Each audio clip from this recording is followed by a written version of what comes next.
I'm begging you, mister. I don't need nothing for myself, just my boy. Please, just feed my child."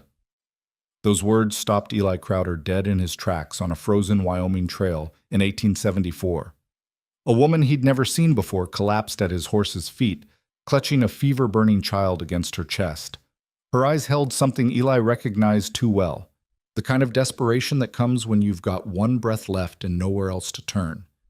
What happened next would change everything he thought he knew about survival, redemption, and what it means to finally come home. But before we dive into this story, if you're enjoying it, hit that like button and drop a comment telling me what city you're watching from.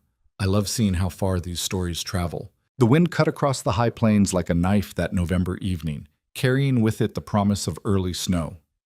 Eli Crowder sat deep in his saddle, collar turned up against the cold, watching the last red strips of sunlight bleed out along the western horizon.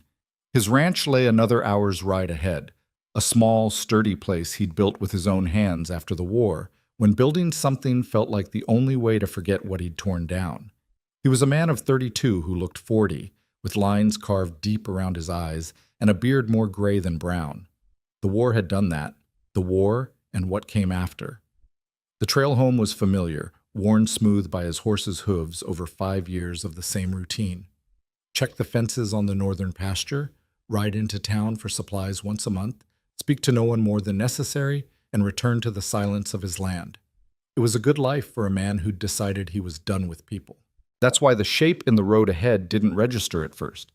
Eli squinted against the dying light, thinking it might be a fallen tree branch or maybe a deer carcass left by wolves. But as his horse drew closer, the shape moved, shifted with an effort that looked painful even from a distance. It was a woman. She was on her hands and knees in the middle of the trail, trying to push herself upright. Her dress was torn and mud-stained, her dark hair hanging loose and tangled around her shoulders, and in her arms, wrapped in a threadbare blanket, was a child. Eli's first instinct was to ride around her. His second was to keep going and pretend he'd seen nothing at all. But his horse had already slowed, sensing something wrong, and by the time Eli's mind caught up with his body, he was pulling to a stop 15 feet from where she knelt. "Ma'am?" His voice came out rougher than he'd intended, unused to speaking aloud after days alone. The woman's head snapped up. Her face was pale, almost gray, with dark circles under her eyes that spoke of sleepless nights and empty days. She couldn't have been more than 25, but she wore exhaustion like a much older woman. "Please," the word came out as barely more than a whisper. "Please, I—" She tried to stand, got one foot under her, and then her legs gave out entirely. She crumpled forward, and Eli moved without thinking, swinging down from his saddle and crossing the distance between them in 3 long strides. He caught her before she hit the ground, his hands gripping her shoulders as she clutched the child tighter to her chest. Up close, he could see she was shaking, not just from cold, though the temperature was dropping fast, but from something deeper. Hunger, maybe. Or fear. "Easy now," Eli said, his voice softer this time. "I got you." "My boy," she gasped, her eyes wild and unfocused. "He's sick. He's burning up, and I don't know what to do. We've been walking for days, and I thought maybe—" Her words dissolved into a coughing fit that shook her entire frame. The child in her arms stirred and let out a weak, mewling cry that made Eli's chest tighten in a way he hadn't felt in years. "Let me see him," Eli said. The woman hesitated, her arms tightening protectively around the bundle. Her eyes met his, brown eyes full of a mother's terror, and Eli saw the calculation happening behind them. Trust a stranger or watch her child die. Some choice. "I'm not going to hurt him," Eli said quietly. "Or you. I just need to see how bad off he is."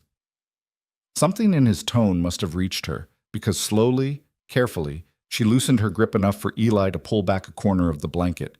The boy couldn't have been more than 3 years old. His face was flushed with fever, his small chest rising and falling too quickly, and even in the fading light, Eli could see the glisten of sweat on his forehead. The child's eyes were closed, his little body limp except for the occasional twitch or whimper. "How long's he been like this?" 2 days, the woman whispered. "Maybe 3. I lost track.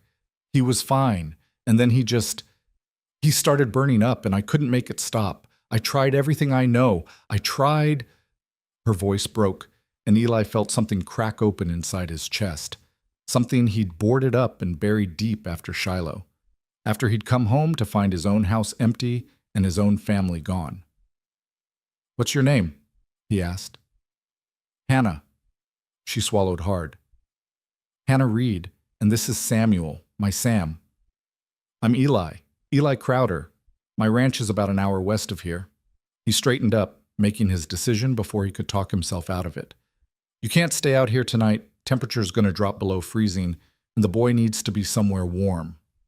Hannah's eyes widened. I don't have any money. I can't pay you, but I could work. I'm strong. I can do whatever you need. Clean, cook, mend. I don't eat much. I barely eat at all. Just feed my child. Please. He's all I got left in this world." There it was again. That desperation that lived in her voice like a second heartbeat.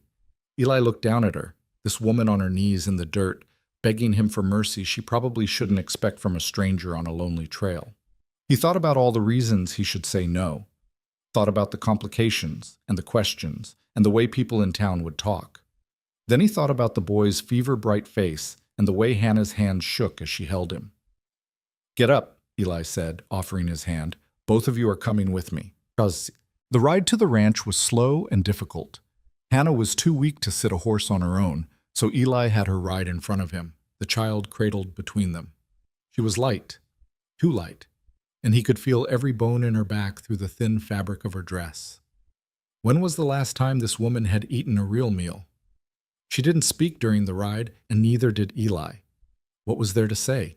He kept one arm around her waist to keep her steady, and she kept both arms locked around Samuel, whispering things Eli couldn't hear against the boy's fevered forehead. The ranch appeared in the darkness like a promise kept. It wasn't much. A small house, a barn, a corral for the horses, and a well that still ran clear even in dry summers. But it was solid and real, built by Eli's own hands from timber he'd cut and stones he'd hauled. He'd meant it to be a home once. Now it was just a place where he slept between long days of work that kept his mind too busy to remember. Eli dismounted first, then reached up to help Hannah down. Her legs buckled the moment her feet touched the ground, and he caught her again, steadying her with a hand on her elbow. "Barn's warmer than the house right now," he said. "I'll get you settled there for tonight." "The barn's fine," Hannah said quickly. "More than fine. We don't need... Come on." The barn smelled of hay and horses and leather, good, honest smells that Eli had always found more comforting than the emptiness of the house. He led Hannah to a clean corner where he'd stored fresh straw just that morning, and she sank down onto it with a grateful sound that was almost a sob. Samuel was still unconscious, his small body hot to the touch. Eli had seen enough sickness in the war to know this could go either way. The boy might pull through, or he might not. It all depended on what was causing the fever and whether his little body had enough fight left in it. "I'll bring blankets," Eli said, "and water. You need to get fluids in him however you can." Hannah nodded, not looking up from her son's face. Her hands were trembling as she brushed the dark hair back from his forehead. Eli turned to go, then stopped. "When's the last time you ate?" I'm not hungry." "That wasn't what I asked." She didn't answer, which was answer enough. Eli walked back to the house, moving through the dark rooms by memory. He lit a lamp, pulled blankets from the chest at the foot of his bed, and went to the kitchen to see what food he had. Not much. Some dried beef, beans, a half loaf of bread from town that was only a little stale. He put together a plate, filled a canteen with water from the pump, and carried it all back to the barn. Hannah hadn't moved. She was sitting exactly as he'd left her, staring down at Samuel with an expression that made Eli's throat tight. "Here," he set the plate and water beside her. "You need to eat." "I told you, I'm not. Your boy's sick, and you're not going to do him any good if you collapse." Eli's voice came out harder than he meant it to. "Eat. I'm not asking." For a moment he thought she might argue, but then she picked up the bread with shaking hands and took a small, careful bite. She chewed slowly, deliberately, like she was afraid her stomach might reject it. Eli watched her eat 3 bites of bread before she set it down and turned her attention back to Samuel. She dipped her fingers in the water and pressed them to the boy's lips, coaxing a few drops into his mouth. "That's good," Eli said. "Keep doing that, and try to get him to drink more when he wakes." "If he wakes." The words hung in the air between them like smoke. "He will," Eli said with more confidence than he felt. "Kids are tougher than they look." Hannah's eyes came up to meet his, and in the lamplight he could see tears tracking down her dirty cheeks. "Why are you helping us?" It was a fair question. Eli didn't have a good answer for it. "Because you needed help," he said finally. "And because—" He stopped, not sure how to finish that sentence. "Because I know what it's like to lose everything? Because I've got a barn full of empty space and a house that echoes with ghosts? Because for just one moment, when I looked at your boy's face, I remembered what it felt like to have someone depend on me?" "Just get some rest," Eli said instead. "I'll check on you in a few hours." He left before she could thank him, before she could ask any more questions he didn't want to answer. Back in the house, he sat at his table in the dark and told himself this was temporary. One night, maybe two. Until the boy was strong enough to travel and the woman could get to wherever she was going. That's what he told himself. But deep down, in a part of his heart he thought he'd buried years ago, Eli knew that nothing about tonight felt temporary at all. He didn't sleep. Instead, he sat by the window and watched the barn, waiting for what? A cry for help? A sign that things had gone wrong? He wasn't sure. All he knew was that leaving two strangers alone in his barn while a child fought for his life felt wrong somehow. Around midnight, he gave up on pretending he wasn't going to check on them. He pulled on his coat and crossed the yard, moving quietly so as not to wake them if they'd managed to sleep. The barn door creaked slightly as he pushed it open. Inside, the lamp still burned low, casting long shadows across the walls. Hannah was awake. Sitting with her back against a post, Samuel cradled in her arms. She was singing, so softly Eli almost couldn't hear it, some lullaby he didn't recognize. She looked up when she heard him, her eyes red from crying but no longer quite so wild with panic. "He drank some water," she whispered. "About an hour ago." He opened his eyes for just a second and took a few sips. Relief flooded through Eli's chest. "That's good. That's real good. I've been trying to keep him cool, but I don't know if I'm doing it right. I don't know anything anymore." Eli crossed the barn and knelt beside them, pressing the back of his hand to Samuel's forehead. The fever was still there, but it felt slightly less intense than before. Maybe. It was hard to tell. "You're doing fine," he said. "Just keep getting water in him when you can." Hannah nodded, but she looked exhausted, beyond exhausted, like she'd been running on nothing but fear and willpower for so long that her body had forgotten how to rest. "You should sleep," Eli said. "I can watch him for a while." No, I can't. What if he needs me?" "Then I'll wake you, but you're no good to him if you're too tired to stand." She looked like she wanted to argue, but her body was already betraying her. Her eyes kept drooping closed, then snapping open again, fighting sleep with everything she had left. "Just for an hour," Eli said quietly. "I'll stay right here, I promise." Something in his voice must have convinced her, because slowly, reluctantly, she shifted Samuel into Eli's arms. The boy was lighter than he should be, his small body burning with heat even through the blanket. Hannah lay down on the straw beside them, curling into herself. Within minutes, her breathing had deepened into sleep. Eli sat there in the lamplight, holding a stranger's sick child, and felt the weight of responsibility settle over him like an old, familiar coat. He'd felt this before.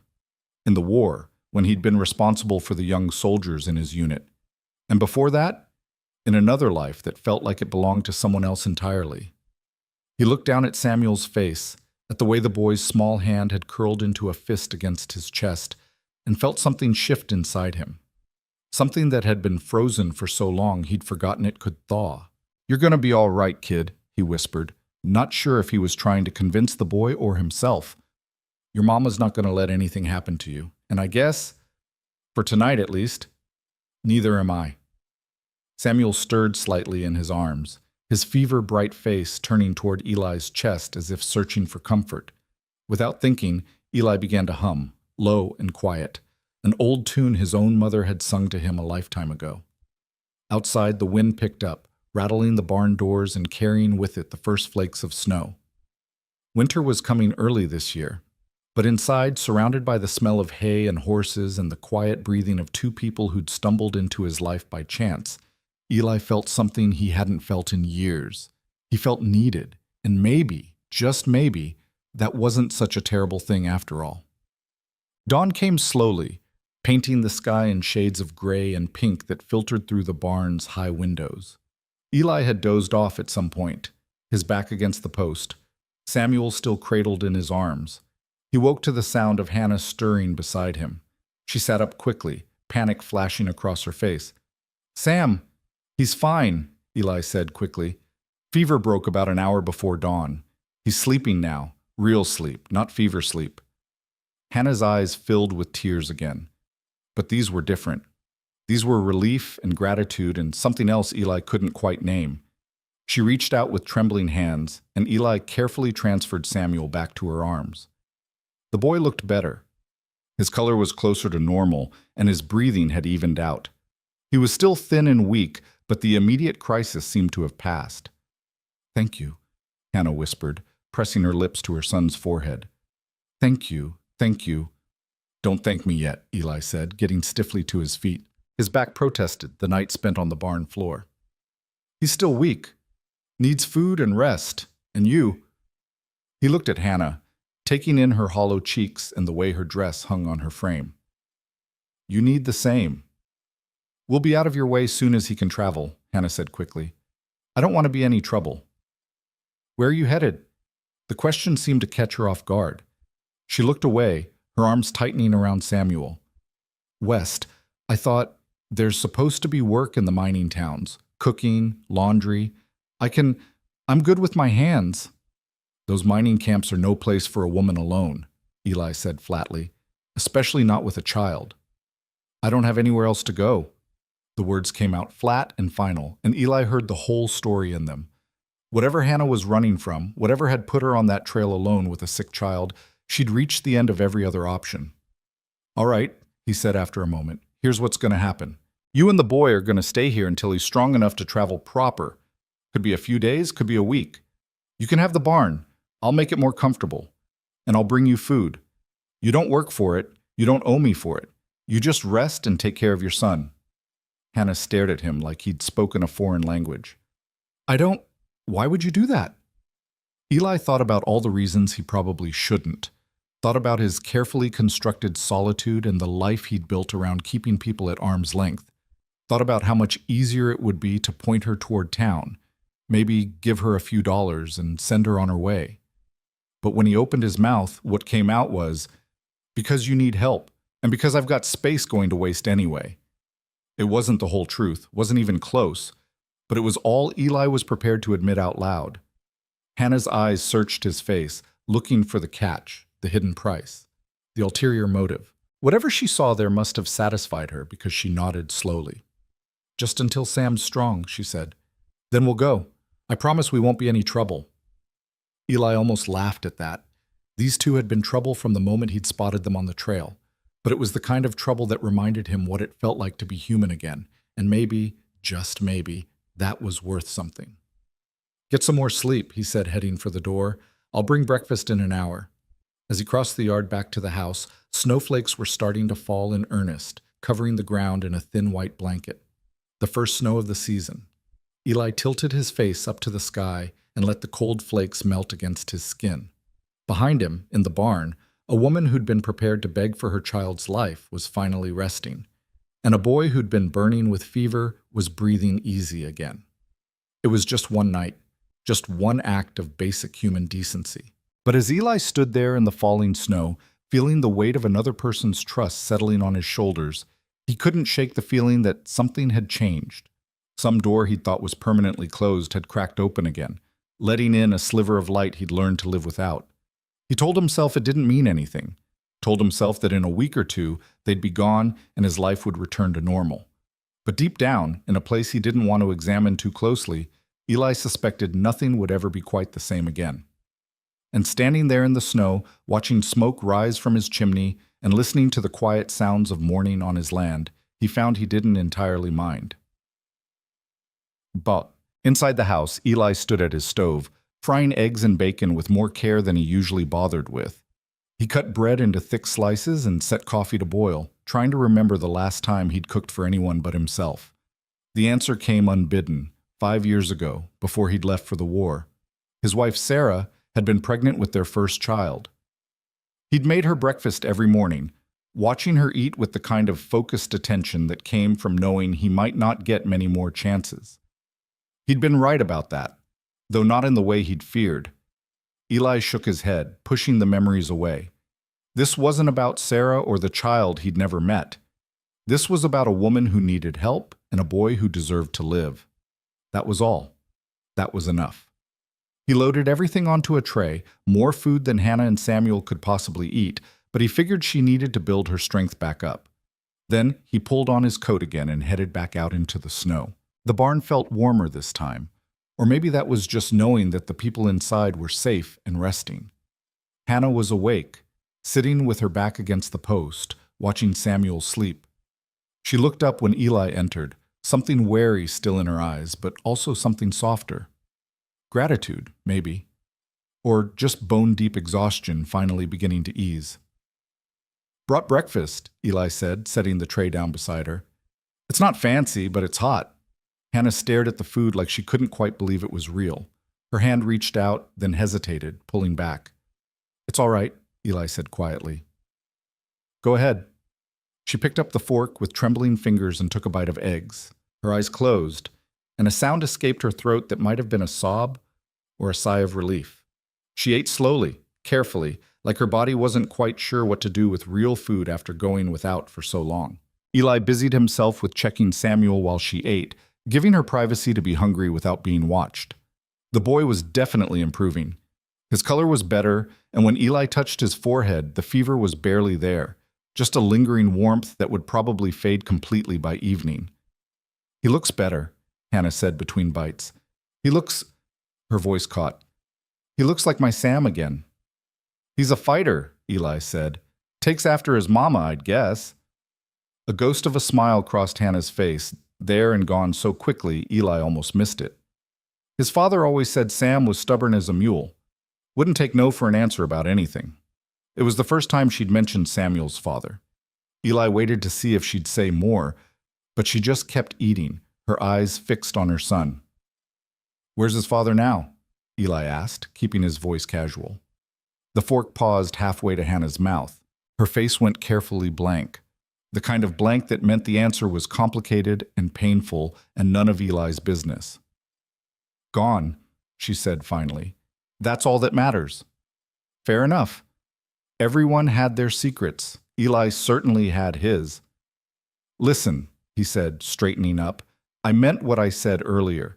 You and the boy can stay here until he's strong enough to travel proper, but the barn's going to be cold once winter really sets in.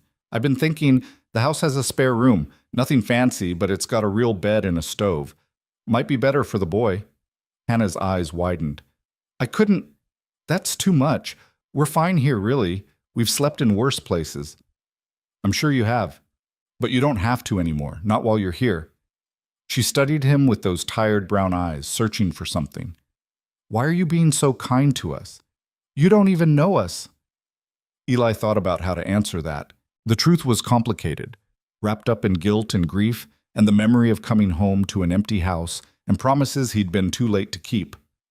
But Hannah didn't need to hear any of that. "Maybe I just don't like seeing people suffer when I can help," he said. "Or maybe I'm just tired of rattling around in that house alone. Does it matter?" "I suppose not," Hannah said softly. "But we won't forget this. When we leave, I'll find a way to pay you back somehow. Don't worry about that. Just focus on getting your boy healthy." Samuel stirred then, his small body shifting in Hannah's arms. His eyes fluttered open, real consciousness this time, not fever dreams. He looked up at his mother's face, confused and disoriented. "Mama?" His voice was barely a whisper, rough and small. "I'm here, baby," Hannah said, her whole face transforming with relief and love. "Mama's right here. I don't feel good. I know, sweetheart. But you're getting better. You just need to rest." Samuel's eyes drifted around the barn, taking in the unfamiliar surroundings with a child's vague concern. Then his gaze landed on Eli, and he shrank back against his mother. "Who's that?" "That's Mr. Crowder," Hannah said gently. "He's helping us. He gave us a place to stay while you were sick." Samuel studied Eli with serious dark eyes. "Are you nice?" The question caught Eli off guard. When was the last time anyone had asked him that? When was the last time it had mattered? "I try to be," Eli said, crouching down so he was at the boy's eye level. "And you can call me Eli. Mr. Crowder makes me feel old." "My papa wasn't nice," Samuel said with the blunt honesty of a young child. "He was mean. He made Mama cry." "Sam," Hannah said sharply, her face flushing, "that's enough." But the boy wasn't finished. "Are you going to make Mama cry?" Eli looked at this small, serious child who'd just fought off a fever that might have killed him and felt something crack open in his chest. This boy had learned young that men could be dangerous, that kindness couldn't be trusted, that sometimes the people who should protect you were the ones you needed protecting from. "No," Eli said quietly. "I'm not going to make your mama cry. You have my word on that." Samuel considered this for a long moment, then nodded as if Eli had passed some important test. "Okay, can I have some eggs?" Just like that, the heavy moment broke. Hannah laughed, a real laugh this time, not the bitter sound of earlier, and Eli felt himself smile in response. "Yeah, kid," he said, standing up. "You can have some eggs." He left them there, Hannah feeding her son small bites of breakfast, both of them looking more alive than they had when he'd found them on that trail, and headed back to the house to start his day's work. But as he walked across the yard, Eli couldn't shake the memory of Samuel's question. "Are you nice?" Such a simple thing for a child to ask. Such a complicated thing for Eli to answer. He'd spent 5 years convincing himself that he was better off alone, that connecting with people only led to loss and pain. He'd built walls around his heart and told himself they were necessary for survival. But maybe, just maybe, survival wasn't the same thing as living. Maybe there was something to be said for letting people in, even when it scared him, even when it meant risking the kind of hurt he'd sworn he'd never feel again. Eli looked back at the barn, at the thin line of smoke rising from the small stove he'd lit inside, and felt the weight of possibility settling over him.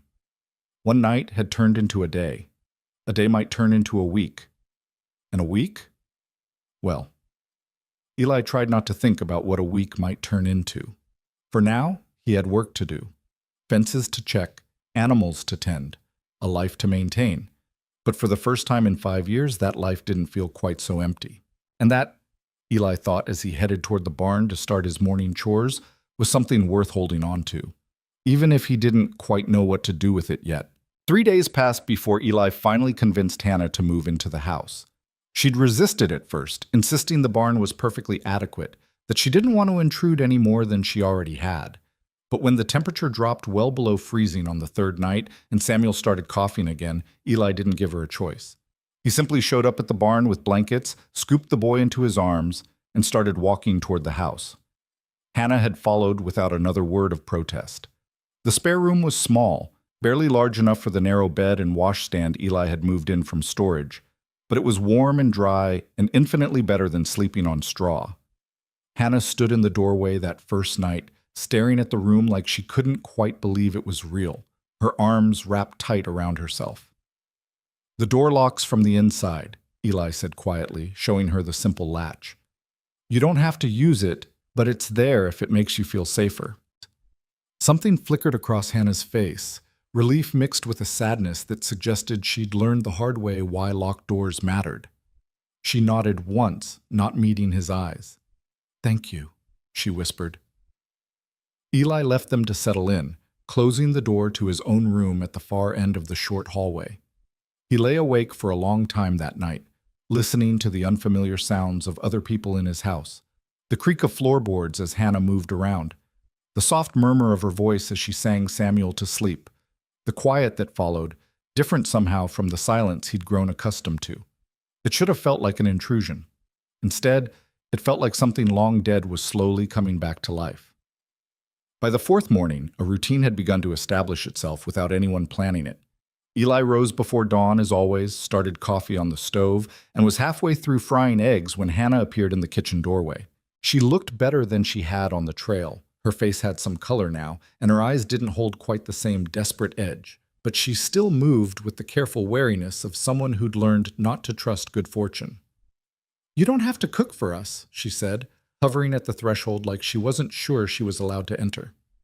"I'm cooking for myself anyway," Eli replied without turning around. "Might as well make extra." "Then let me help." "You should rest. I've been resting for 3 days." Hannah's voice took on a stubborn quality that Eli was beginning to recognize. "I need to do something useful, or I'll go out of my mind." Eli glanced over his shoulder at her. She was wearing the same dress she'd arrived in, now clean but still worn thin in places, patched and repatched so many times the original fabric was hard to distinguish. Her dark hair was pulled back in a simple braid, and her hands were clasped together in front of her like she was physically restraining herself from reaching for the pan. He understood that need. After the war, after Sarah, he'd nearly worked himself to death just to avoid sitting still with his own thoughts. "All right," he said, stepping aside, "but I'm not going to have you passing out at my stove. You eat first, then you can help with lunch." A ghost of a smile crossed Hannah's face, the second time Eli had seen her come close to that expression. "Deal." They fell into a pattern after that. Hannah would emerge from the spare room in the morning to find Eli already making breakfast, and they'd eat together in a silence that grew gradually less awkward with each passing day. Then Eli would head out to handle the ranch work, checking fences, tending the horses, chopping wood for the stoves, while Hannah stayed inside with Samuel. But Hannah couldn't seem to stay idle. Eli would come in for lunch and find that she'd swept the floors. The next day, the dishes were washed and stacked with military precision. By the end of the first week, she'd scrubbed the kitchen table until the old wood gleamed, mended a tear in his coat he'd been meaning to fix for months, and reorganized his pantry in a way that actually made sense. "You don't have to do all this," Eli said one afternoon, finding her on her knees scrubbing the floor despite the fact that he'd explicitly told her to rest. Hannah sat back on her heels, pushing a strand of hair from her face with the back of her hand. "I need to earn my keep. I told you, you don't owe me. I know what you told me." Her voice was gentle but firm.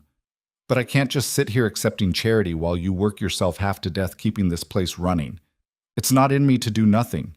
Eli recognized the stubborn set of her jaw. It was the same expression Samuel got when he decided he was going to do something regardless of what anyone said. "You've got a child to take care of. That's not nothing." "Sam sleeps half the day while he's recovering. I've got time." "Then use it to rest. Build your own strength back up." Hannah's eyes met his, and Eli saw something flicker there, a mix of pride and shame and something else he couldn't quite name. "I've been resting my whole life, waiting for things to get better, for someone to rescue me. I'm done waiting. If I'm going to be here, I'm going to make myself useful." The words hung between them, heavy with meaning Eli suspected went far deeper than a clean floor. He thought about arguing, about insisting again that she didn't owe him anything.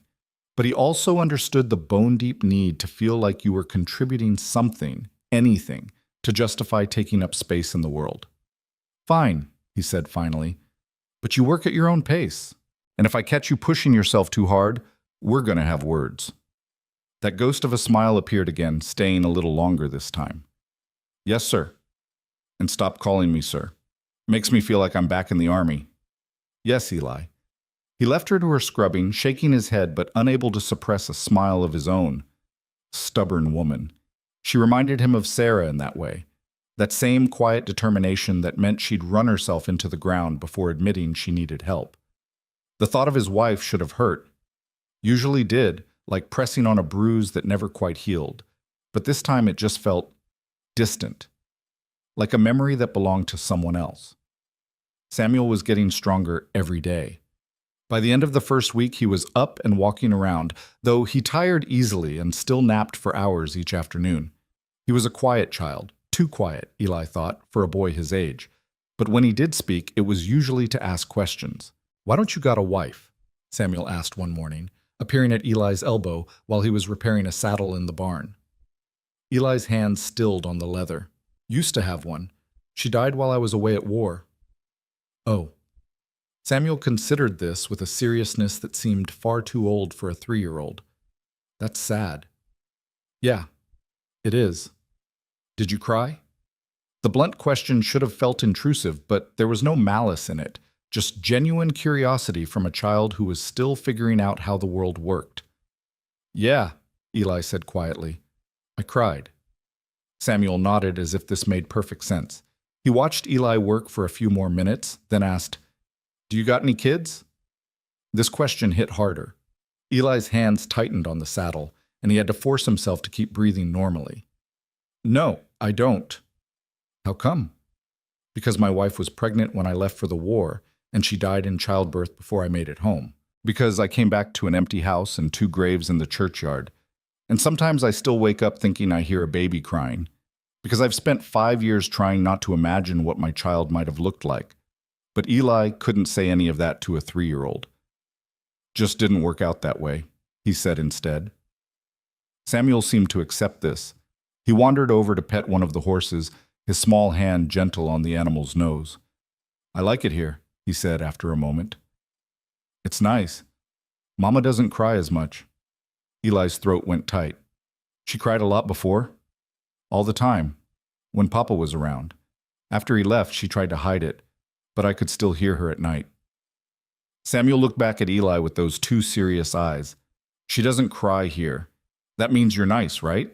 Like you said? The trust in that question made Eli's chest ache. This boy had been through things no child should have to experience, and yet he was still trying to figure out if the world had safe spaces in it. Still hoping that maybe, just maybe, some people could be trusted. I hope so, kid, Eli said softly. I'm trying to be. Samuel smiled, a real, genuine smile that transformed his whole face. Good. Mama needs nice people. Then he was off again, distracted by a barn cat that had emerged from the hayloft. Eli watched him go, this small boy who was learning to be a child again now that he wasn't constantly afraid. That evening, Eli found Hannah in the kitchen preparing dinner. She'd insisted on taking over the evening meal, and he'd learned not to argue with her once she'd made up her mind about something. The smell of roasting chicken filled the house, a bird Eli had purchased in town the day before on the excuse that he'd been planning to cook it anyway. Sam told me you 2 talked today, Hannah said, not looking up from the vegetables she was chopping. He's full of questions. He likes you. She said it matter-of-factly, but Eli heard the weight behind it. He doesn't usually warm up to people so fast, especially not men. Eli leaned against the doorframe, watching her work.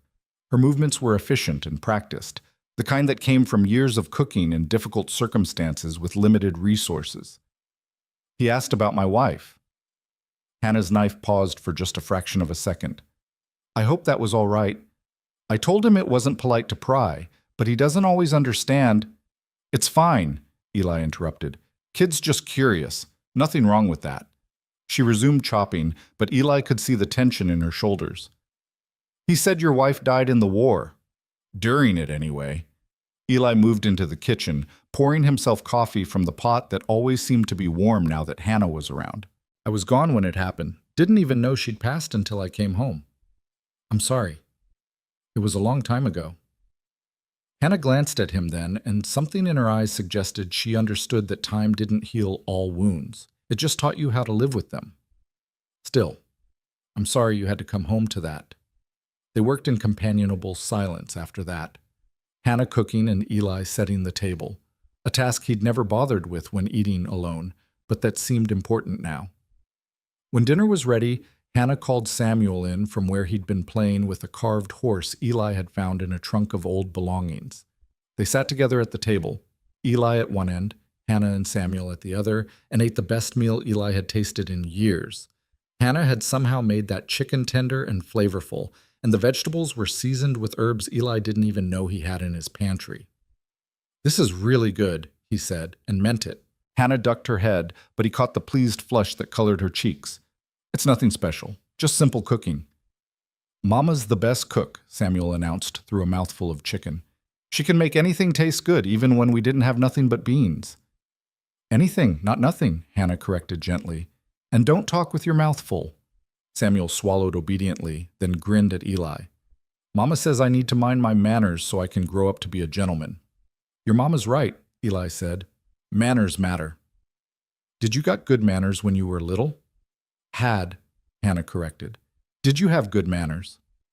My mother tried to teach me, Eli said, fighting back a smile at the boy's earnest expression. But I was pretty wild as a kid, drove her half crazy. Samuel's eyes lit up. Really? What'd you do? And just like that, Eli found himself telling stories about his childhood, climbing trees he shouldn't have climbed, getting into scrapes with other boys, once getting chased by an angry bull after trying to ride it on a dare. Stories he hadn't thought about in years, maybe decades. Stories that made Samuel laugh and even coaxed a smile from Hannah. It felt good. Felt normal. It felt like something Eli had forgotten existed. This simple pleasure of sharing a meal and conversation with people who actually wanted to hear what he had to say. After dinner, while Hannah cleaned up despite Eli's protests, Samuel fell asleep in the chair by the fire, exhausted from his most active day yet. Eli carried him to bed, the boy's small body warm and trusting in his arms, and was surprised by how natural the gesture felt. Hannah appeared in the doorway as Eli was pulling the blankets up around Samuel's shoulders. She stood there watching, her expression soft and unguarded, in a way Eli had never seen before. Thank you, she said quietly once they'd left the room and closed the door. For everything, for being patient with him, for, her voice caught, for giving him a place where he feels safe enough to laugh again. He's a good kid, Eli said, uncomfortable with the gratitude in her voice. Easy to be around. He hasn't always been. Hannah wrapped her arms around herself, that defensive gesture Eli had come to recognize. When his father was around, Sam barely spoke at all. He learned early to be invisible, to not draw attention. It's good to see him acting like a child again. There it was again, that reference to Samuel's father, wrapped in implications that made Eli's jaw tighten. He wanted to ask, wanted to know what exactly this woman and her boy were running from. But Hannah's body language screamed that the topic was closed, and Eli had learned to respect people's boundaries. Well, he's safe here, Eli said instead. Both of you are, for as long as you need. Hannah's eyes met his, searching for something. Why? She asked, not for the first time. Why are you doing this for us? Eli thought about the question. He'd been asking himself the same thing for days, trying to understand why two strangers had worked their way into his carefully ordered life so easily, why he'd let them. Maybe because I remember what it's like to need help and not have anywhere to turn, he said slowly. After the war, after I lost Sarah, I was barely holding on. If it hadn't been for a few people who gave me work and a reason to keep going, I don't know if I'd have made it. So you're paying it forward. Maybe. Or maybe...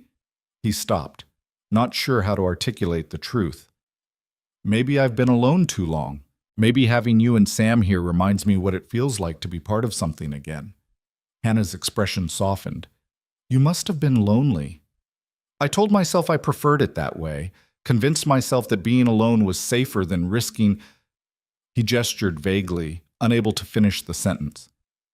Risking getting hurt again, Hannah finished quietly. I understand that. I've been telling myself the same thing. They stood there in the dim hallway, the only light coming from the fire in the main room, and Eli felt something shift between them. An understanding, maybe. A recognition that they'd both been broken by their pasts and were both trying to figure out how to keep moving forward. We should probably get some sleep, Hannah said finally, breaking the moment. Tomorrow's another day. Eli nodded, but neither of them moved. The silence stretched out, comfortable now, instead of awkward. Eli? Hannah's voice was barely above a whisper. I meant what I said earlier. About Sam not crying here. I'm not crying here either. I can't remember the last time I felt... She paused, searching for the word.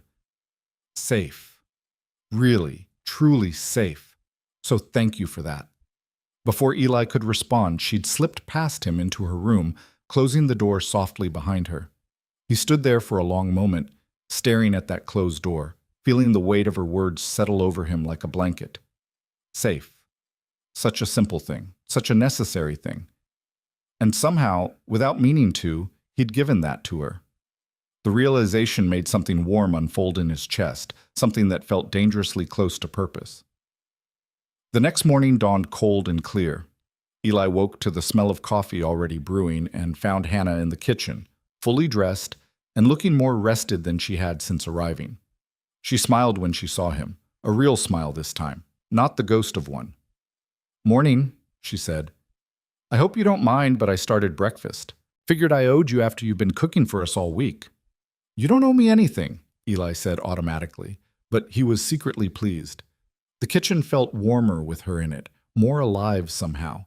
They worked together preparing the meal, moving around each other with an ease that suggested they'd been doing this for months rather than days. Hannah cracked eggs while Eli sliced bread. He poured coffee while she flipped bacon. They didn't talk much, but the silence was companionable, comfortable. Samuel appeared just as they were setting food on the table, his hair sticking up in all directions and his eyes still heavy with sleep.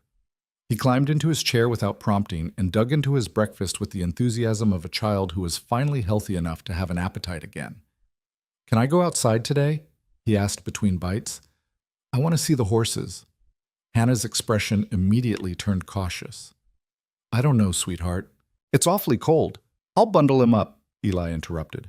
"And I've got work to do in the barn anyway. He can come with me if that's all right with you." Hannah looked torn between her protective instincts and her desire to let her son be a normal child. "I don't want to burden you." "He's not a burden. I could use the company, actually. Gets quiet working alone all day." That seemed to decide it. Hannah nodded slowly. "All right. But you stay close to Eli, Sam, and if you start feeling tired or cold, you come right back inside. Understand?" "Yes, Mama." Samuel practically bounced in his chair with excitement. An hour later, Eli found himself working in the barn with a small shadow following his every move. Samuel was bundled in layers of clothing, most of it too big, borrowed from Eli's own wardrobe and rolled up at the sleeves and hems, and he watched everything Eli did with wide, fascinated eyes. "What are you doing?" Samuel asked as Eli began mucking out one of the stalls. "Cleaning up after the horses. They're messy animals. Can I help?" Eli looked at the boy's eager face and found himself nodding before he'd really thought it through. "Sure, but you're going to need to listen to what I say and do exactly what I tell you. Horses are big, and you've got to be careful around them." Samuel nodded seriously, taking this responsibility with the gravity it deserved. Eli found a smaller shovel and showed Samuel how to scoop the soiled straw into a wheelbarrow, warning him to watch out for the horse's hooves and never to come up behind them without warning. Samuel listened intently, his small face scrunched in concentration, and then set to work with more enthusiasm than skill. They worked in companionable silence for a while. The only sounds, the scrape of shovels and the soft nickering of horses. Eli found himself relaxing in a way he hadn't in years, the boy's presence somehow making the work feel less like a chore and more like something worth doing. "Eli," Samuel's voice was small but clear. "Yeah? Are you going to marry my mama?" Eli nearly dropped his shovel. "What? No, I mean, where'd you get that idea?" Samuel shrugged, completely unfazed by the question that had just sent Eli's heart racing. "You're nice to her, and you let us live here. That's what papas do, right?" Eli had no idea how to answer that. "It's more complicated than that, kid." "Why?" "Because—" Eli stopped, realizing he was trying to explain adult relationships to a 3-year-old. "Your mama and I barely know each other. Marriage is something that takes time." "Oh." Samuel considered this, then went back to shoveling. "Mama smiles more when you're around. I think she likes you." Eli's chest tightened. "Sam, your mama's just grateful for the help, that's all." "No, it's different." Samuel spoke with the absolute certainty that only children could muster. "When Papa was alive, she never smiled. She was always scared. But here she smiles for real." The casual mention of fear in the boy's voice made Eli's hands tighten on the shovel handle. Samuel was too young to understand what he was revealing, too innocent to know that every offhand comment painted a darker picture of the life he and Hannah had escaped. "Your papa's gone now," Eli said carefully. "You and your mama are safe here." "I know." Samuel grinned up at him. That's why she smiles. They finished the stall cleaning and moved on to other tasks. Eli showed Samuel how to brush the horses, letting him stand on a wooden crate to reach their flanks.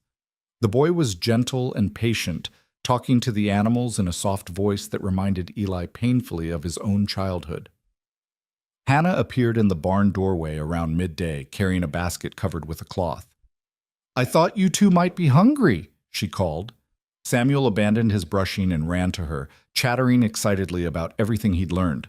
Hannah listened with that soft expression Eli was starting to recognize, smoothing down her son's wild hair with one hand. "He's been a good helper," Eli said, joining them. "Natural with the horses." "Really?" Hannah looked surprised and pleased. "Sam, that's wonderful." They ate lunch together in the barn, sandwiches and coffee for the adults, milk and cookies for Samuel. The boy ate quickly and then wandered off to play in the hayloft, leaving Eli and Hannah sitting on hay bales in the weak winter sunlight that filtered through the high windows. "He's happy," Hannah said softly, watching her son play. "I'd forgotten what that looked like." "He's a good kid. Makes it easy." Hannah turned to look at Eli, her expression suddenly serious. "Can I ask you something?" "Sure." "What you said last night about being alone, did you really mean it? About us reminding you what it feels like to be part of something?" Eli met her gaze, saw the vulnerability there. "Yeah, I meant it. Hannah looked down at her hands, picking at a loose thread on her dress. "I've been thinking about what happens when we leave, where we'll go." Something cold settled in Eli's stomach. "Have you decided on somewhere?" "No, that's the problem. I've been lying awake at night trying to figure it out, and I keep coming back to the same conclusion." She looked up at him, her eyes bright with unshed tears. "I don't want to go. Sam doesn't want to go. But we can't just stay here forever living off your charity." "It's not charity." "Then what is it?" Eli didn't have an answer for that. Or rather, he had several answers, and none of them felt safe to say out loud. Because the truth was that Hannah and Samuel had become part of his daily rhythm in a way that felt essential now. The house didn't feel empty anymore. His days had purpose beyond just surviving until the next one. "What if you stayed?" The words came out before Eli had fully thought them through. Not forever, necessarily, but through the winter at least. It's not safe to travel with a child in this weather anyway. And by spring, he trailed off, not sure how to finish. "By spring, what?" Hannah's voice was barely a whisper. "By spring, we can figure out what makes sense. For all of us." Hannah stared at him, something like hope blooming in her expression. "You'd really let us stay that long?" "I wouldn't offer if I didn't mean it." "But what will people in town say? A woman living on your ranch, no husband? Let them say what they want. I stopped caring what people thought a long time ago."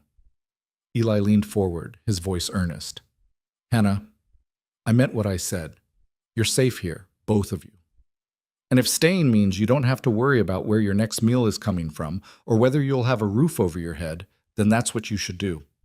Tears spilled over onto Hannah's cheeks, but she was smiling through them. "I don't know how to thank you." "Then don't. Just stay. That's thanks enough." She reached out and squeezed his hand, the gesture so unexpected and genuine that Eli felt warmth spread through his chest. Her hand was small and work-roughened in his, but it felt right somehow. "Okay," she whispered. "We'll stay. Through the winter at least." Eli squeezed back, sealing the agreement. "Good." Samuel's laughter echoed from the hayloft above them, pure and joyful, and Eli thought that maybe, just maybe, he was starting to understand what it meant to build something new from broken pieces. Not a family, exactly. Not yet. But something close. Something worth protecting. Something that felt dangerously close to home. Winter settled over the high plains with a vengeance, bringing snow that piled in drifts against the barn and temperatures that made even Eli think twice before heading outside. But inside the ranch house, something warmer was taking root. 6 weeks had passed since that conversation in the barn, and the arrangement had evolved into something that felt less temporary with each passing day. Hannah had taken over most of the cooking and cleaning, not because Eli asked, but because she insisted on contributing. Samuel had appointed himself Eli's shadow, following him everywhere and asking endless questions about horses and ranching and why the sky was blue. They'd fallen into an easy rhythm, the three of them. Mornings began with breakfast together, then Eli and Samuel would head out to handle chores while Hannah managed the house. Evenings were spent around the fire, Samuel playing with the wooden toys Eli had started carving for him, Hannah mending clothes or reading from the few books Eli owned, and Eli himself finally relaxing instead of just existing. It felt like something Eli had stopped believing he could have. It felt like a life. The letter arrived on a Tuesday in late January, delivered by the mail carrier who only made it out to the ranch once a month when the roads were passable. Eli took it without thinking much about it, probably something from town about taxes or supplies, and set it on the kitchen table while he stomped snow off his boots. Hannah was at the stove, stirring something that smelled like heaven. She glanced at the envelope and froze, her wooden spoon suspended in midair. All the color drained from her face. "Hannah?" Eli crossed to her side in 2 strides. "What is it?" She was staring at the letter like it was a snake coiled to strike. Her hand trembled as she reached for it, then pulled back. That's my handwriting, on the address." Eli looked closer. The envelope was addressed to him, but the script was different from the Postal Service's usual block letters, feminine and careful, with a slight slant to the right. "I don't understand," he said. Hannah set down the spoon with a clatter and wrapped her arms around herself. "Before I left, I wrote to someone, asking for help, asking if they knew anywhere safe I could go." Her voice was barely above a whisper. "I gave them this address. I thought maybe they could send word if it was safe to come back, or where else I might go." Eli's stomach went cold. "Who did you write to?" "My cousin, Rebecca. She's the only family I have left who—" Hannah's breath hitched. "Who might actually help instead of telling me to go back and make things work?" "Open it," Eli said quietly, though every instinct was screaming that whatever was in that envelope was going to shatter the fragile peace they'd built. Hannah's hands shook as she broke the seal. The letter inside was short, written in hurried script that suggested the writer had been rushed or frightened. Hannah read it once, then again, her face going even paler. "What does it say?" Eli asked when she didn't speak. She handed him the letter silently. Eli read, "Hannah, if you get this, you need to disappear. Run as far as you can and don't tell anyone where you're going. Jacob found out you left. He's been asking questions, threatening people. He says Samuel is his property, his words, and that he has legal right to the boy since you were married in front of witnesses. He's got some lawyer helping him, someone who doesn't care about the truth. They've been to the sheriff. They've been to the judge. Jacob's telling everyone you kidnapped his son and that you're mentally unwell. Some people believe him. Please, Hannah, be careful. He's dangerous when he doesn't get what he wants. You know that better than anyone. Don't contact me again. I'm sorry, but I can't risk my own family. I hope you find safety. Rebecca." The letter fell from Eli's hands. He looked at Hannah, who had backed up against the wall like she needed something solid to keep her upright. "Jacob," she whispered. "That's Samuel's father. My husband. I hoped he'd just let us go, that he wouldn't care enough to come looking. But he did. He never cared about Sam. Never. But he can't stand losing, can't stand the idea that I might have gotten away from him." Her voice was rising, panic bleeding into every word. "And now he's got legal papers. He's got people believing his lies. He's going to—" She broke off, pressing her hands over her mouth to muffle a sob. Eli crossed to her in 2 strides and gripped her shoulders, forcing her to look at him. "Listen to me," he said firmly. "You're safe here. Both of you. Whatever this Jacob wants, he's not getting it. You understand? You don't know him. You don't know what he's capable of. Then tell me." Eli's voice softened but remained steady. "Tell me what I'm dealing with." Hannah's eyes were wild with fear, but she nodded shakily. They sat at the table. Samuel was napping in the next room, thank goodness, and Hannah told her story in a halting voice that broke Eli's heart. She'd married Jacob Reed when she was 18, desperate to escape a father who drank too much and hit too hard. Jacob had seemed like salvation at first, charming, attentive, promising her a better life. But the mask had slipped within weeks of their wedding. Jacob was cruel in ways that left no visible marks most of the time.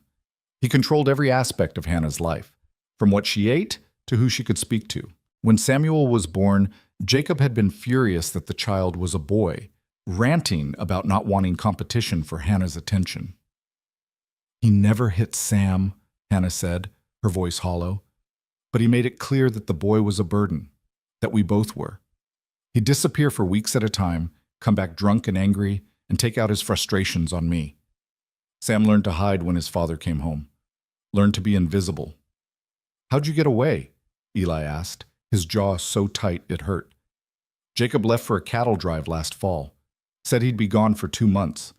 I waited a week to make sure he wasn't coming back. Then I took what little money I'd managed to hide and ran. I thought if I could just get far enough away, he'd forget about us.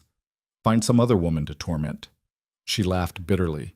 "I should have known better. Jacob doesn't forget, and he doesn't forgive." Eli's hands curled into fists on the table. He'd met men like Jacob Reed during the war, small, mean-spirited bullies who enjoyed having power over people weaker than themselves. The kind of men who made the world a worse place just by existing in it. "He's not taking Samuel," Eli said flatly. "I don't care what papers he has or what lies he's told. That boy's not going back to him. But if he has legal right—" "Legal right?" Eli's voice hardened. "He terrorized you. He made your son so afraid he had to learn to be invisible. That's not a father. That's a monster." "The law doesn't care about that. The law says a husband has rights to his wife and children, regardless of how he treats them." Hannah's voice was bitter with the knowledge. "Women like me, we don't have any real recourse. We can't just leave. We can't take our children and disappear without consequences." "We'll find a way," Eli said with a certainty he didn't entirely feel. "There's always a way." Hannah looked at him with desperate hope. "You really think so?" "I know so, because I'm not letting anything happen to you or Sam. You have my word on that." The next 2 weeks were tense with waiting. Every sound of horses on the road made Hannah jump. Every stranger in town, when Eli went for supplies, made him scrutinize faces, looking for threats. He started keeping his rifle closer at hand, and at night he found himself lying awake, listening for sounds that didn't belong. Samuel noticed the change in atmosphere, the way his mother watched the windows with frightened eyes. He became clingy, not wanting Hannah out of his sight, and his nightmares returned, dreams that had him crying out in his sleep until Hannah or Eli came to soothe him.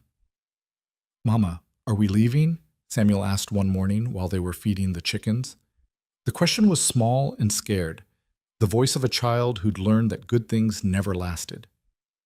"No, baby," Hannah said, pulling him close. "We're not leaving." "Promise?" Hannah's eyes met Eli's over the boy's head. There was a question in that look. "Can you promise him that? Can you keep us safe?" Eli nodded once, firm and certain. "Promise," Hannah whispered into Samuel's hair. The threat arrived on a cold afternoon in early February. Eli was in the barn, repairing a broken stall door, when he heard horses approaching. 3 riders, moving fast. He set down his tools and walked out to meet them, his hand instinctively checking for the knife at his belt. The lead rider was a man in his mid-30s, well-dressed in a way that suggested money and status. He had the kind of face that might have been handsome if not for the cruel set of his mouth and the cold calculation in his eyes. The 2 men flanking him looked like hired muscle, thick-necked and mean, the kind of men who did dirty work for pay. "Can I help you?" Eli asked, his voice neutral but his body tense. The lead rider's smile didn't reach his eyes. "I'm looking for my wife, Hannah Reed. I have reason to believe she might be here." So this was Jacob Reed. Eli felt his dislike crystallize into something harder and more dangerous. "Don't know anyone by that name," Eli said evenly. Jacob's smile widened. "Now that's interesting, because I have a letter that suggests otherwise. A letter my wife wrote to her cousin, giving this address as a place she might seek refuge." He pulled a piece of paper from his coat, not the original letter, Eli noted, but a copy. "So let's try this again. Is my wife here?" "Like I said, I don't know anyone named Hannah Reed." One of the hired men shifted in his saddle, hand moving toward the gun at his hip. Eli didn't move, but his eyes tracked the gesture, calculating distances and odds. "You know, Jacob said conversationally, as if they were discussing the weather. Lying to me is a very bad idea. I'm a patient man, but I don't like being toyed with. My wife took something that belongs to me, and I want it back. Your wife, Eli said, his voice hard as iron. Or your son. Jacob's eyes flashed with something dark and ugly. Both. They're my property, and the law agrees with me. I have papers. He reached into his coat again, this time pulling out an official-looking document. From a judge in Kansas Territory. These papers give me full legal custody of my son and declare my wife mentally incompetent. So unless you want to be charged with harboring a fugitive and kidnapping, I suggest you hand them over right now. Behind Eli, he heard the barn door creak. He didn't turn, but he knew without looking that Hannah had come outside. He could feel her fear like a physical presence. Jacob. Hannah's voice was steady despite the tremor Eli could hear underneath. What are you doing here? Jacob's face transformed when he saw her, fury and possessiveness warring for dominance. What am I doing here? You ran away from your husband, you ungrateful bitch. You took my son. Did you really think I wouldn't come looking? Sam was never yours, Hannah said, and Eli heard the steel in her voice now, the strength she'd found in their weeks of safety. You never wanted him. You made that clear every day of his life. That's not for you to decide. He's my son, born in wedlock. That makes him my property under the law. Jacob swung down from his horse, his hired men following suit. Now you can come with me peacefully, or we can do this the hard way. But either way, you and the boy are leaving with me today. Eli stepped between Jacob and Hannah, his body a wall. Nobody's going anywhere. Jacob's eyes narrowed. And who exactly are you?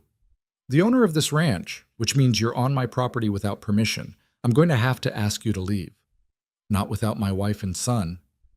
Then I guess you're not leaving. The tension ratcheted up, deadly as a cocked gun. Jacob's hand moved toward his hip, and Eli's hand tightened on his knife. The two hired men fanned out, trying to flank them, and Eli calculated whether he could take all three before someone got hurt. You don't want to do this, Eli said quietly, his voice carrying a weight that came from years of command during the war. Whatever you think your rights are, I'm telling you now, you're not taking that woman or her boy. Not today. Not ever. You're harboring my property. She's a human being, not property. And that boy in there is 3 years old. You really want to traumatize him by dragging him away from the only safety he's ever known? Eli took a step forward, his voice dropping even lower. You really want to see what happens when you try? Jacob's face went red with rage. You threatening me? I'm stating facts. You ride onto my land making demands, you're going to find yourself in a world of trouble. I have legal documents. I don't care if you have a letter from the president himself. That woman and her child are under my protection now. You want to challenge that? You go ahead and try. For a long moment, the two men stared at each other, the air crackling with violence waiting to happen. Eli could see Jacob calculating, weighing his options, trying to decide if pushing this was worth the risk. Finally, Jacob smiled, a cold, cruel expression that promised this wasn't over. Fine. We'll do this the legal way. I'll be back with the sheriff and proper authorization. And when I come back, you're going to wish you'd just handed them over peacefully. He swung back onto his horse, his men following suit. But before he rode off, Jacob looked past Eli to where Hannah stood trembling. This isn't over, Hannah. You're my wife. Samuel is my son. And I always get what's mine. Always. His eyes flicked to Eli. And you're going to regret sticking your nose in family business. That's a promise. They rode off at a gallop, leaving behind a cloud of dust and a silence heavy with threat. Eli stood watching until they disappeared over the horizon, then turned to find Hannah collapsed against the barn wall, shaking so hard she could barely stand. He was beside her in an instant, his hand steadying her shoulders. Hey, look at me. Hannah, look at me. She raised her eyes to his, and the terror there nearly broke him. He's going to take Sam, she whispered. He's going to take my baby, and there's nothing I can do to stop him. The hell there isn't. Eli's voice was fierce. We're not giving up. We're not running. We're going to fight this the right way. How? You heard him. He has legal documents, papers from a judge. What can we possibly do against that? Eli's mind was already racing, putting together a plan. We go to the authorities first. We tell them the truth about what Jacob did to you. We get our own legal representation. We make sure the real story gets heard before Jacob can poison the well with his lies. And if that doesn't work, Eli's jaw tightened, then we'll figure out something else. But Hannah, I meant what I said. Nobody's taking Samuel, not while I'm breathing. Hannah searched his face, looking for false promises or empty platitudes. Whatever she saw there made something in her expression shift, fear still present but no longer overwhelming. Why? She asked, for what felt like the 100th time. Why are you doing this for us? Why risk so much? Eli thought about all the easy answers he could give. Because it was the right thing to do. Because no child should be forced back into a dangerous home. Because he couldn't stand by and watch innocent people get hurt. But those weren't the whole truth. The whole truth was more complicated and more terrifying. Because somewhere along the way, Eli said slowly, you and Sam stopped being strangers passing through. You became... He stopped, struggling to articulate what he barely understood himself. You became important. You became people I care about. And I protect what's mine. Hannah's breath caught. Yours? If you'll have me standing beside you. If you'll let me help. Eli's hands tightened on her shoulders. I'm not asking for anything in return, Hannah. I'm not trying to replace Jacob or trap you in another situation you can't escape. I'm offering whatever support I can give. Legal, financial, physical. Whatever it takes to keep you and Sam safe. Tears spilled down Hannah's cheeks, but she was smiling through them. I don't deserve you. That's not true. You deserve someone who sees your worth. You deserve safety and peace and a chance to build a life without fear. Eli's voice softened. And Samuel deserves a childhood where he doesn't have to hide, where he can laugh and play and be a kid without worrying about his father's mood. You really think we can win this? I think we have to try. And I think that standing together, we've got a better chance than if you were facing this alone. Hannah nodded, squaring her shoulders in a way that reminded Eli of the woman who'd begged him for help on that trail months ago. She'd been desperate then, but she'd also been fierce. Now that fierceness was coming back, tempered by weeks of rest and safety into something harder and more resilient. Okay, she said. We fight together. Together, Eli echoed. They stood there for a moment longer, drawing strength from each other, before heading inside to explain to Samuel why those bad men had come and what they were going to do about it. The boy listened with solemn eyes, his small hand gripping his mother's tightly. When Eli finished explaining, Samuel looked up at him with absolute trust. You won't let them take me, right? You won't let Papa hurt Mama anymore? Eli crouched down so he was at the boy's eye level. No, Sam, I won't. That's a promise. Samuel threw his arms around Eli's neck, hugging him with the fierce desperation of a child who'd found an anchor in a storm.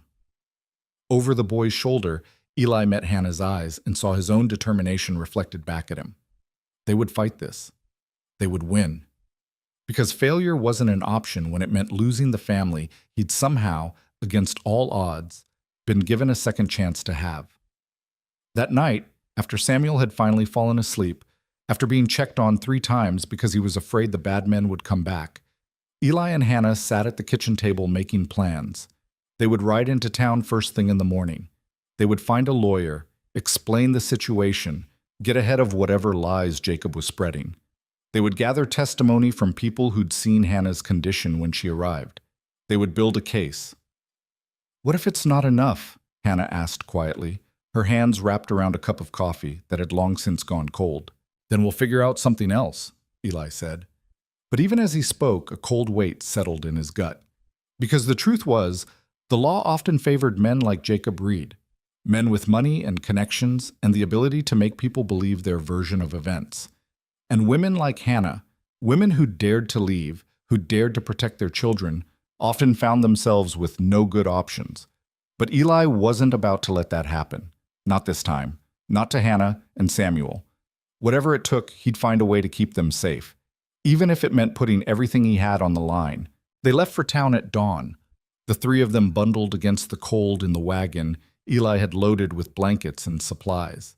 Samuel sat between them, unusually quiet, his small hand gripping his mother's tightly. The boy had barely slept, startling awake every few hours, convinced the bad men were back.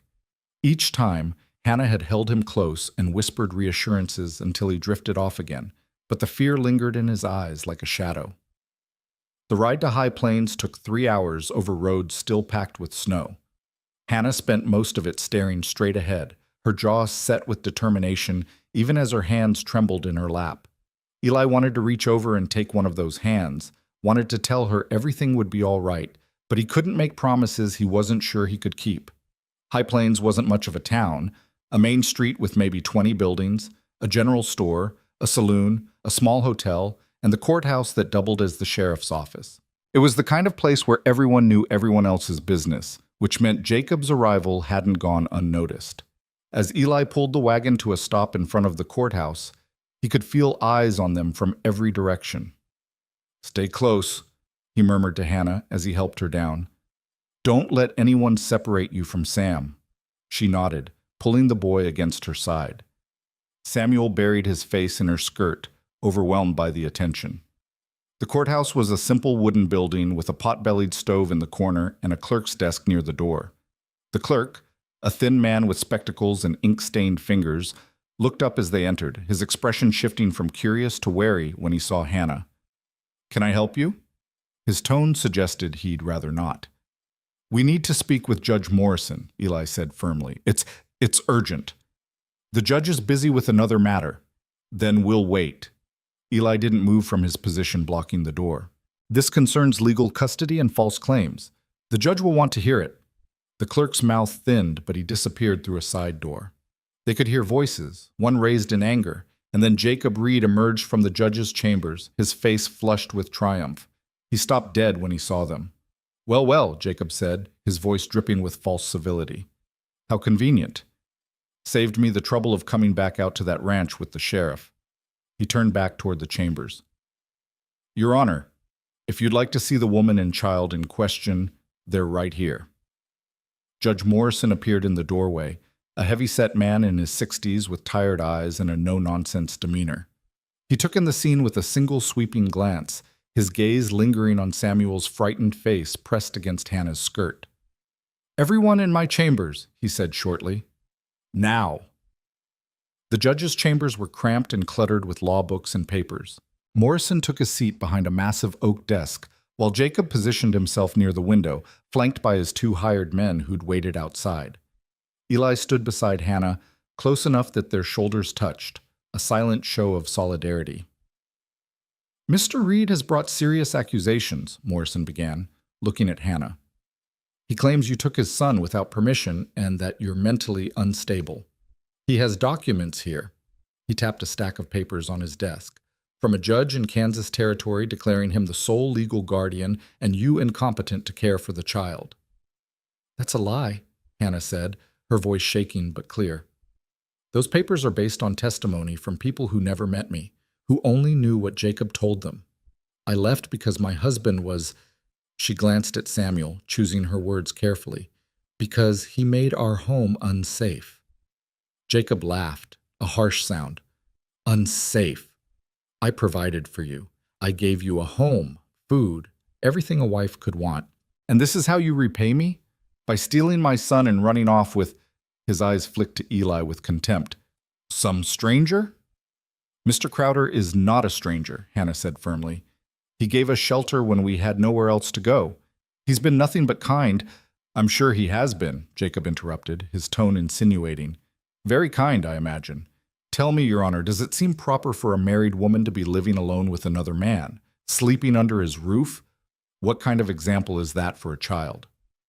Eli's hands clenched into fists, but Morrison held up a hand before he could speak. "That's enough, Mr. Reed. Let's stick to the facts." The judge turned to Hannah. "Why did you leave your husband?" Hannah took a breath, and Eli could see her gathering her courage. "Because he hurt me. Not where it would show, mostly. He was careful about that. But he made sure I knew my place. He said I was worthless, that I was lucky he'd married me at all. When Samuel was born, he said, her voice caught. He said the boy was a mistake, an unwanted burden. He ignored Sam completely unless the child made too much noise, and then he'd— She's lying, Jacob said coldly, making up stories to justify her theft. Your Honor, I've brought witnesses who can attest to my character, men who've done business with me, who know me to be a reasonable, upstanding citizen. My wife, on the other hand, has always been prone to hysteria and wild imagination. It's why I had her evaluated in the first place. Evaluated by a doctor you paid? Hannah shot back, her fear transforming into anger. A man who spent 10 minutes asking me questions and then declared me unfit based on nothing but your word. Morrison studied the papers in front of him, his expression unreadable. Mr. Reed, these documents do seem somewhat irregular. The testimony is all second-hand and there's no actual medical evaluation recorded here. Just an affidavit from one doctor, Caldwell, stating that based on your reports of your wife's behavior, he believes she may be mentally unstable. That's because she ran before a proper evaluation could be conducted, Jacob said smoothly. I was trying to get her help, Your Honor, trying to do right by my family, and she repaid me by kidnapping my son and disappearing in the night. I didn't kidnap him. He's my child, too. I was protecting him. From what? A father who provided for him? Who wanted to raise him proper? Jacob's voice rose. You had no right to take him. No right to deny me my son. You never wanted him. Hannah's composure finally cracked, tears streaming down her face. You made that clear every single day. You treated him like he was invisible when you bothered to acknowledge him at all. You made me so afraid that I slept with a chair against the door every night. You made Sam so terrified that he learned to hide when he heard your footsteps. Lies, Jacob hissed. All lies. Your Honor, surely you can see this woman is unstable. Look at her. Hysterical, making wild accusations. This is exactly the behavior that concerned me. Eli couldn't stay silent anymore. Judge Morrison, if I may speak? The judge looked at him. And you are? Eli Crowder. I own the ranch where Mrs. Reed and her son have been staying. I found them on the trail in November. The boy was burning with fever, and Mrs. Reed had walked until she collapsed. She wasn't running from a good situation, Your Honor. She was running for her life. He knows nothing about our marriage, Jacob said dismissively. He's been taken in by her lies, just like she's trying to take you in now. For all we know, he's been compensated for providing this testimony. Nobody's paying me to tell the truth, Eli said, his voice hard as iron. I'm here because I've spent 3 months watching that boy learn how to be a child again. Learning that it's safe to laugh, safe to play, safe to exist without fear. And I've watched Mrs. Reed transform from a woman who is starving herself to make sure her son ate into someone who can sleep through the night without nightmares. That doesn't happen when you're running from a good situation. Morrison leaned back in his chair, his fingers steepled under his chin. These are serious accusations on both sides. Mrs. Reed, you claim your husband was abusive. Mr. Reed, you claim your wife is mentally unstable and kidnapped your son. Without clear evidence either way, I'm inclined to— There's evidence, Hannah interrupted. She reached up and unbuttoned the top of her dress with shaking hands. Eli started to look away, but she caught his arm. No, I need you to see. I need everyone to see. She pulled the fabric aside, revealing her shoulder and the top of her chest. Even in the dim light of the chambers, the scars were visible, faint white lines that crisscrossed her skin in a pattern that was clearly deliberate. Not the marks of accidents or falls, but the precise, methodical damage of someone who'd known exactly where to hurt without leaving obvious traces. The room went deathly silent. He used a belt, Hannah said quietly, her voice steady despite the tears on her cheeks. Sometimes his fists, always where the bruises wouldn't show, always where I could cover them up. He said— Her voice broke. He said it was to teach me to be a proper wife, to teach me obedience. Jacob's face had gone pale, then red with fury. You can't prove those are from me. For all anyone knows, you did that to yourself to make me look bad. I have more, Hannah said, her hands moving to the buttons at her wrist. Do you want to see them all? Every mark, every scar, Should I tell the judge about the time you broke my ribs because dinner wasn't ready when you wanted it? Or the time you held my hand over the stove because I'd spoken back to you? Enough, Morrison said, his voice sharp. He was staring at Hannah's shoulder with an expression that suggested he'd seen enough to make up his mind. Mrs. Reed, you can button your dress. Hannah's hands trembled so badly she couldn't manage the buttons. Eli stepped in, his fingers gentle as he helped her, his jaw so tight he thought his teeth might crack. Behind them he could hear Jacob breathing hard, the sound of a man whose carefully constructed lies were falling apart. Morrison turned to Jacob, his expression cold.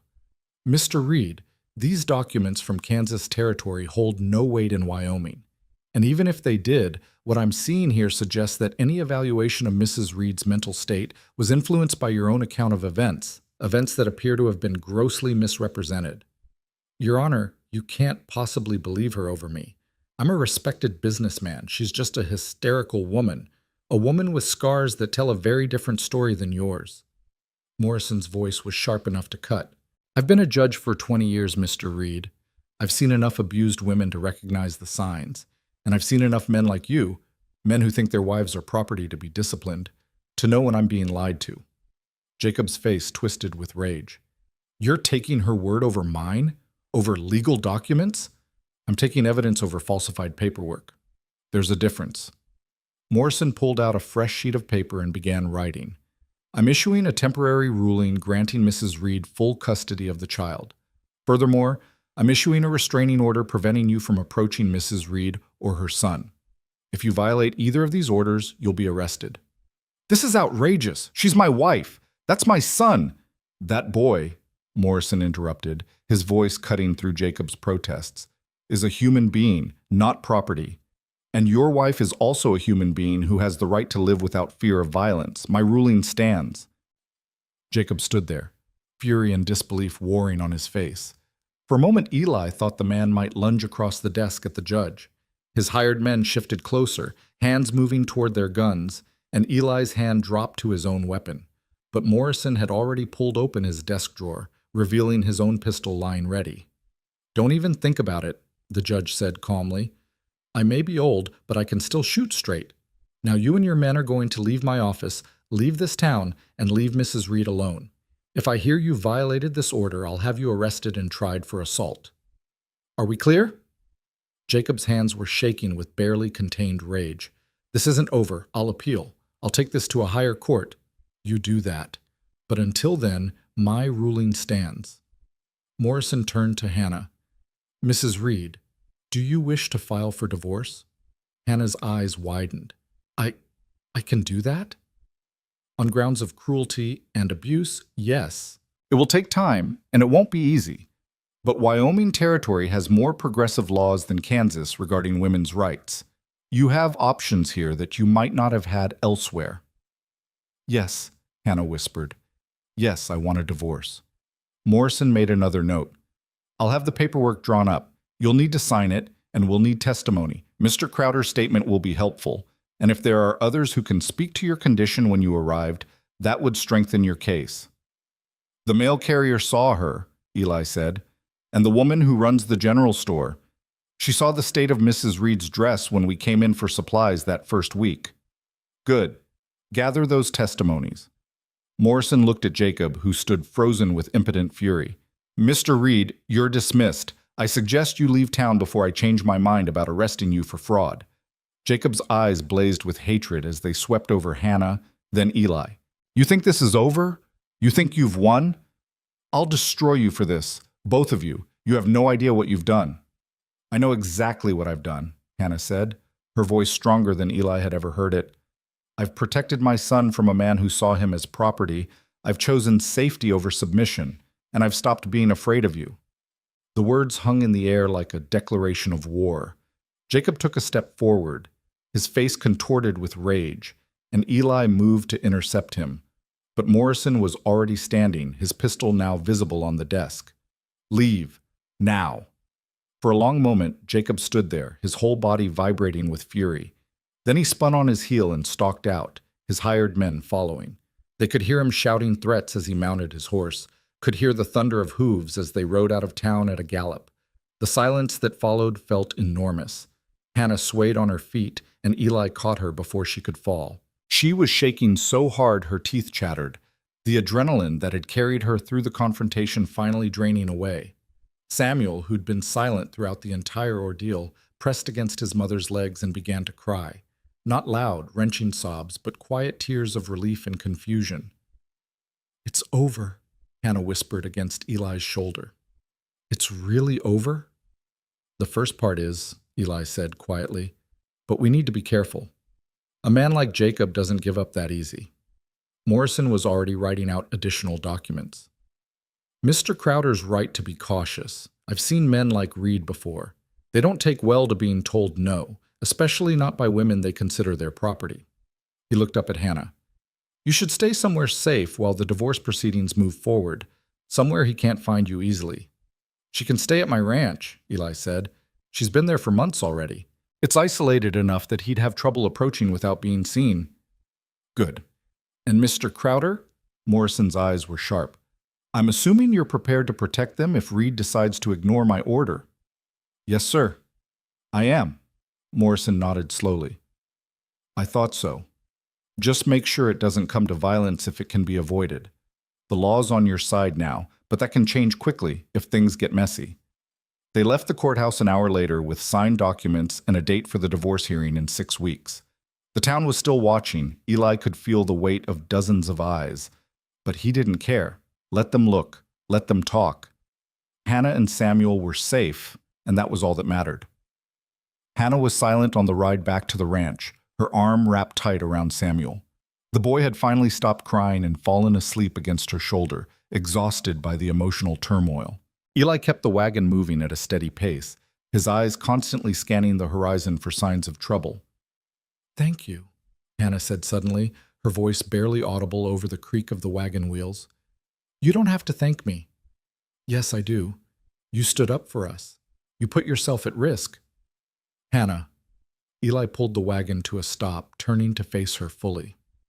"I meant what I said back at the ranch. You and Sam, you're not obligations or burdens. He struggled to find the right words. "You're people I care about, people I want to protect. That's not charity or duty. That's what you do for people who matter." Hannah's eyes filled with tears again, but she was smiling. "You matter to us too. To me. More than I know how to say." Something passed between them in that moment. Something unspoken but profound. A recognition that what had started as a desperate plea for help had transformed into something neither of them had expected. Something that felt like the foundation of a new beginning. "We should get home," Eli said softly, but he didn't move. Couldn't seem to make himself break the moment. Hannah reached out and took his hand, squeezing gently. "Home. I like the sound of that." They rode the rest of the way in comfortable silence, Samuel sleeping peacefully between them and the winter sun slowly sinking toward the horizon. And if Eli kept glancing back over his shoulder, watching for riders that never appeared, neither of them mentioned it. Because they both knew that while they'd won the first battle, the war might not be over yet. But for now, for this moment, they had safety, they had hope, and they had each other. And sometimes, that was enough to face whatever came next. The ranch appeared in the distance like a promise, smoke rising from the chimney into the darkening sky. Hannah's grip on Samuel tightened, and Eli could see the relief in her face, the bone-deep gratitude of someone who'd finally found a place where she could rest. "We're home," she whispered, and Eli felt those words settle into his chest like a benediction. Home. After 5 years of an empty house and a half-lived life, Eli finally understood what that word meant again, and he'd protect them, with everything he had. No matter what Jacob Reed or anyone else tried to do, that was a promise he intended to keep. The first week after the courthouse felt like walking on eggshells. Every sound made Hannah jump. Every shadow outside the window had her reaching for Samuel. Eli found himself checking the perimeter of the ranch 3 times a day, his rifle always within reach. They were waiting for Jacob to make good on his threats, waiting for the other shoe to drop. But days passed with no sign of him. No riders on the horizon, no letters threatening legal action, no midnight attacks. Just silence, the kind that felt more ominous than reassuring.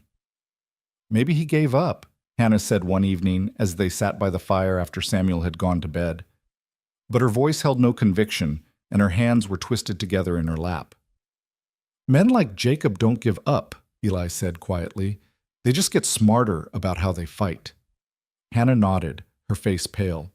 I keep waiting for him to appear, keep thinking I'll wake up and find him standing over my bed, or that he'll... She stopped, her voice catching. I know the judge ruled in my favor. I know the law is on my side now, but paper doesn't stop a man who's convinced he's right. Eli set down the piece of wood he'd been whittling, another toy for Samuel, this one meant to be a dog, and moved to sit beside her. He'd have to get through me first, and I promise you, that's not happening. But what if he comes with more men? What if he... Hannah... Eli took her trembling hands in his, steadying them. Look at me. Whatever happens, we face it together. You're not alone in this anymore. She met his eyes, and Eli saw the war happening there. The part of her that wanted to believe him fighting against years of learning that promises couldn't be trusted. That safety was always temporary. I've never had someone stand with me before, she whispered. Even my own family. They told me marriage was forever, that I'd made my bed and had to lie in it, that a wife's duty was to endure. That's not duty, that's surrender.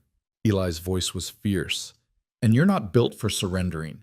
You walked until you collapsed to save your son. You stood in front of a judge and showed your scars. You chose fight over flight even when you were terrified.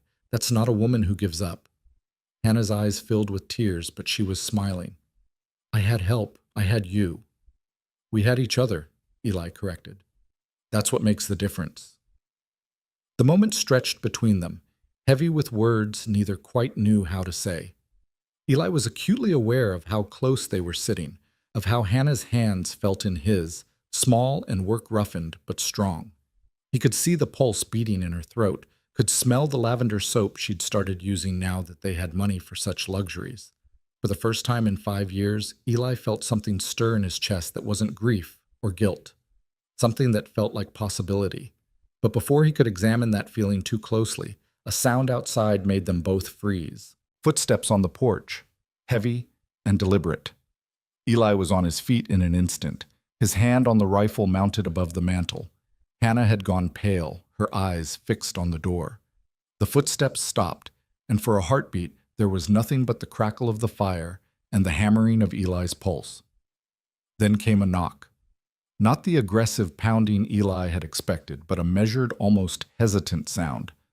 "Mr. Crowder?" A voice called through the door. "It's Sheriff Coleman from town. I need to speak with you." Eli and Hannah exchanged glances. The sheriff.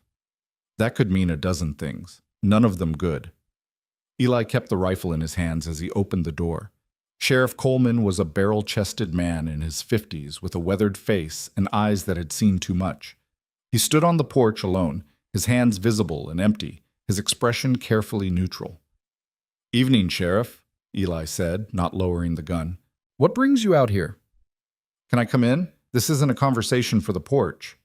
Eli stepped aside, letting Coleman enter. The sheriff's eyes swept the room, taking in Hannah's frightened face and the protective way Eli positioned himself between her and the door. "Mrs. Reed," Coleman nodded to her. "I'm not here to cause trouble. Just need to share some information." "What kind of information?" Eli asked, his voice hard. Coleman sighed, removing his hat. "It's about Jacob Reed. He's dead." The words hit like a physical blow. Hannah gasped, her hand flying to her mouth. Eli felt his grip tighten on the rifle, his mind racing through implications and possibilities. "What happened?" he managed.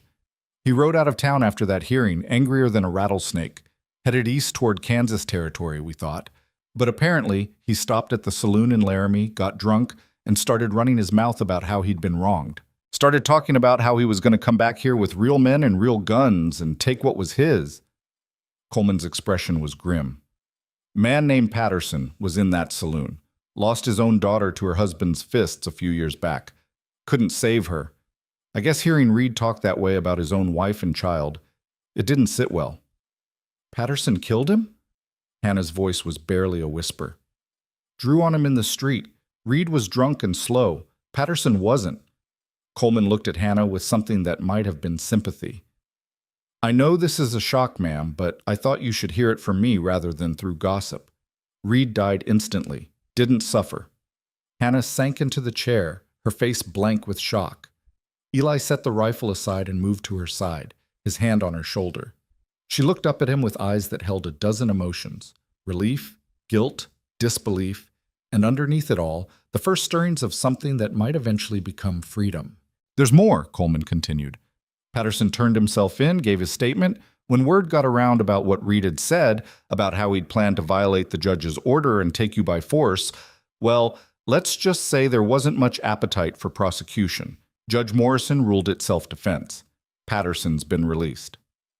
Self-defense? Eli frowned. Reed was unarmed and drunk. Reed made threats against a woman and child under court protection. Patterson acted to prevent a crime. That's how the judge saw it, and that's how the law's going to see it. Coleman's eyes met Eli's, and something passed between them, an understanding that justice didn't always look like the law books said it should. "Mrs. Reed, you're a widow now, you're free, and your son is safe." The words seemed to echo in the silent room. Free, safe. Concepts that had seemed impossible just hours ago, now offered up as simple fact. "What about his family?" Hannah asked suddenly. "Jacob's people back in Kansas. Will they come for Sam?" "Reed's father died years ago, and his mother remarried and moved west. No siblings. The land he claimed was all debt. Nobody's coming for your boy, Mrs. Reed. Nobody has any claim to him but you." Hannah made a sound that was half laugh, half sob. Her hands were shaking as she covered her face, and Eli could see her shoulders heaving with the weight of relief and shock and emotions she didn't know how to process. Coleman shifted uncomfortably. "I'll leave you folks to process this. But Mrs. Reed, you'll need to come by the courthouse sometime this week to sign some papers. Formalize things legally. And if you need anything, she'll be fine," Eli said firmly. "We'll take care of everything. Thank you for riding out to tell us, Sheriff." Coleman nodded and showed himself out, closing the door quietly behind him. Eli stood there for a moment, his hand still on Hannah's shoulder, trying to wrap his mind around what had just happened. Jacob Reed was dead. The threat was gone. Hannah and Samuel were free. Just like that, everything had changed.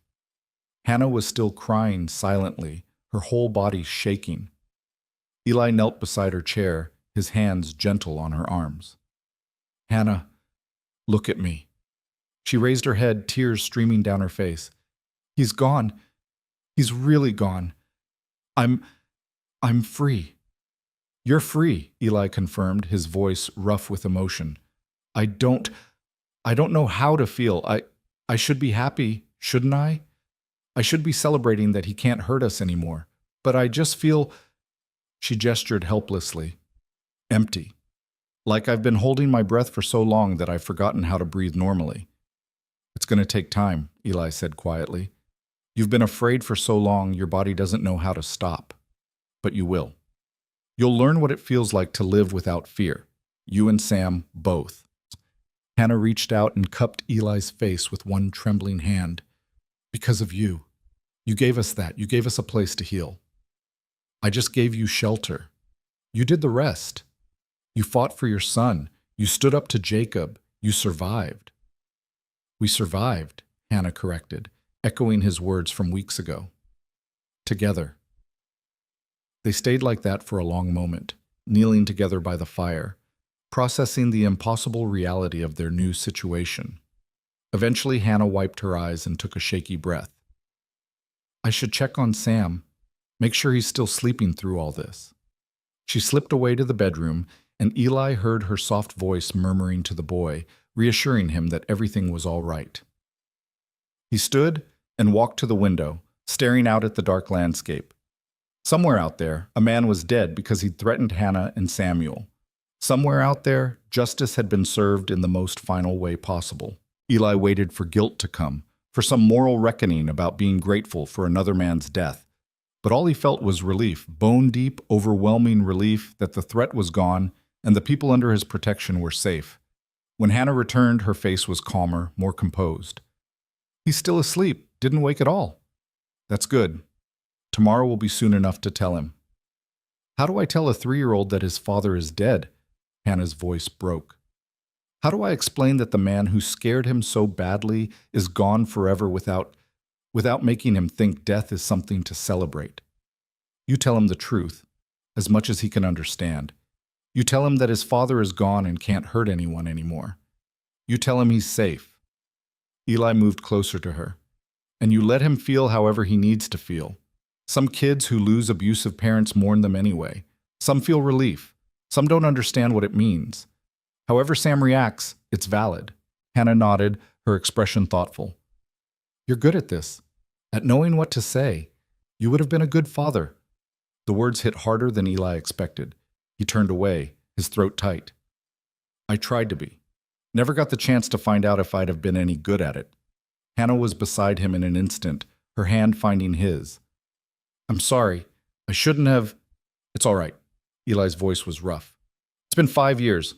I should be past it by now. Grief doesn't work on a schedule. You taught me that. Hannah squeezed his hand. Your wife and child, they were lucky to have been loved by you, even if it was cut short. Eli looked down at their joined hands, at the way Hannah's fingers laced through his like they belonged there. Sometimes I think about what life might have been like if Sarah had lived, if our baby had been born healthy, what kind of father I'd have been, what kind of family we'd have made. You'd have been wonderful, Hannah said with absolute certainty. You are wonderful. The way you've been with Sam, patient and kind, and teaching him that men can be safe. That's fathering, Eli. You're already doing it. The words settled over him like a blanket, warming something that had been cold for too long. Eli found himself thinking about the past 3 months, about how natural it had felt to have Samuel following him around the ranch, asking questions and learning, about how right it felt to sit down to dinner with Hannah and the boy every evening, to hear Samuel's laughter, to see Hannah smile. I never planned for this, he said quietly. Never planned to let anyone close again. It was safer that way.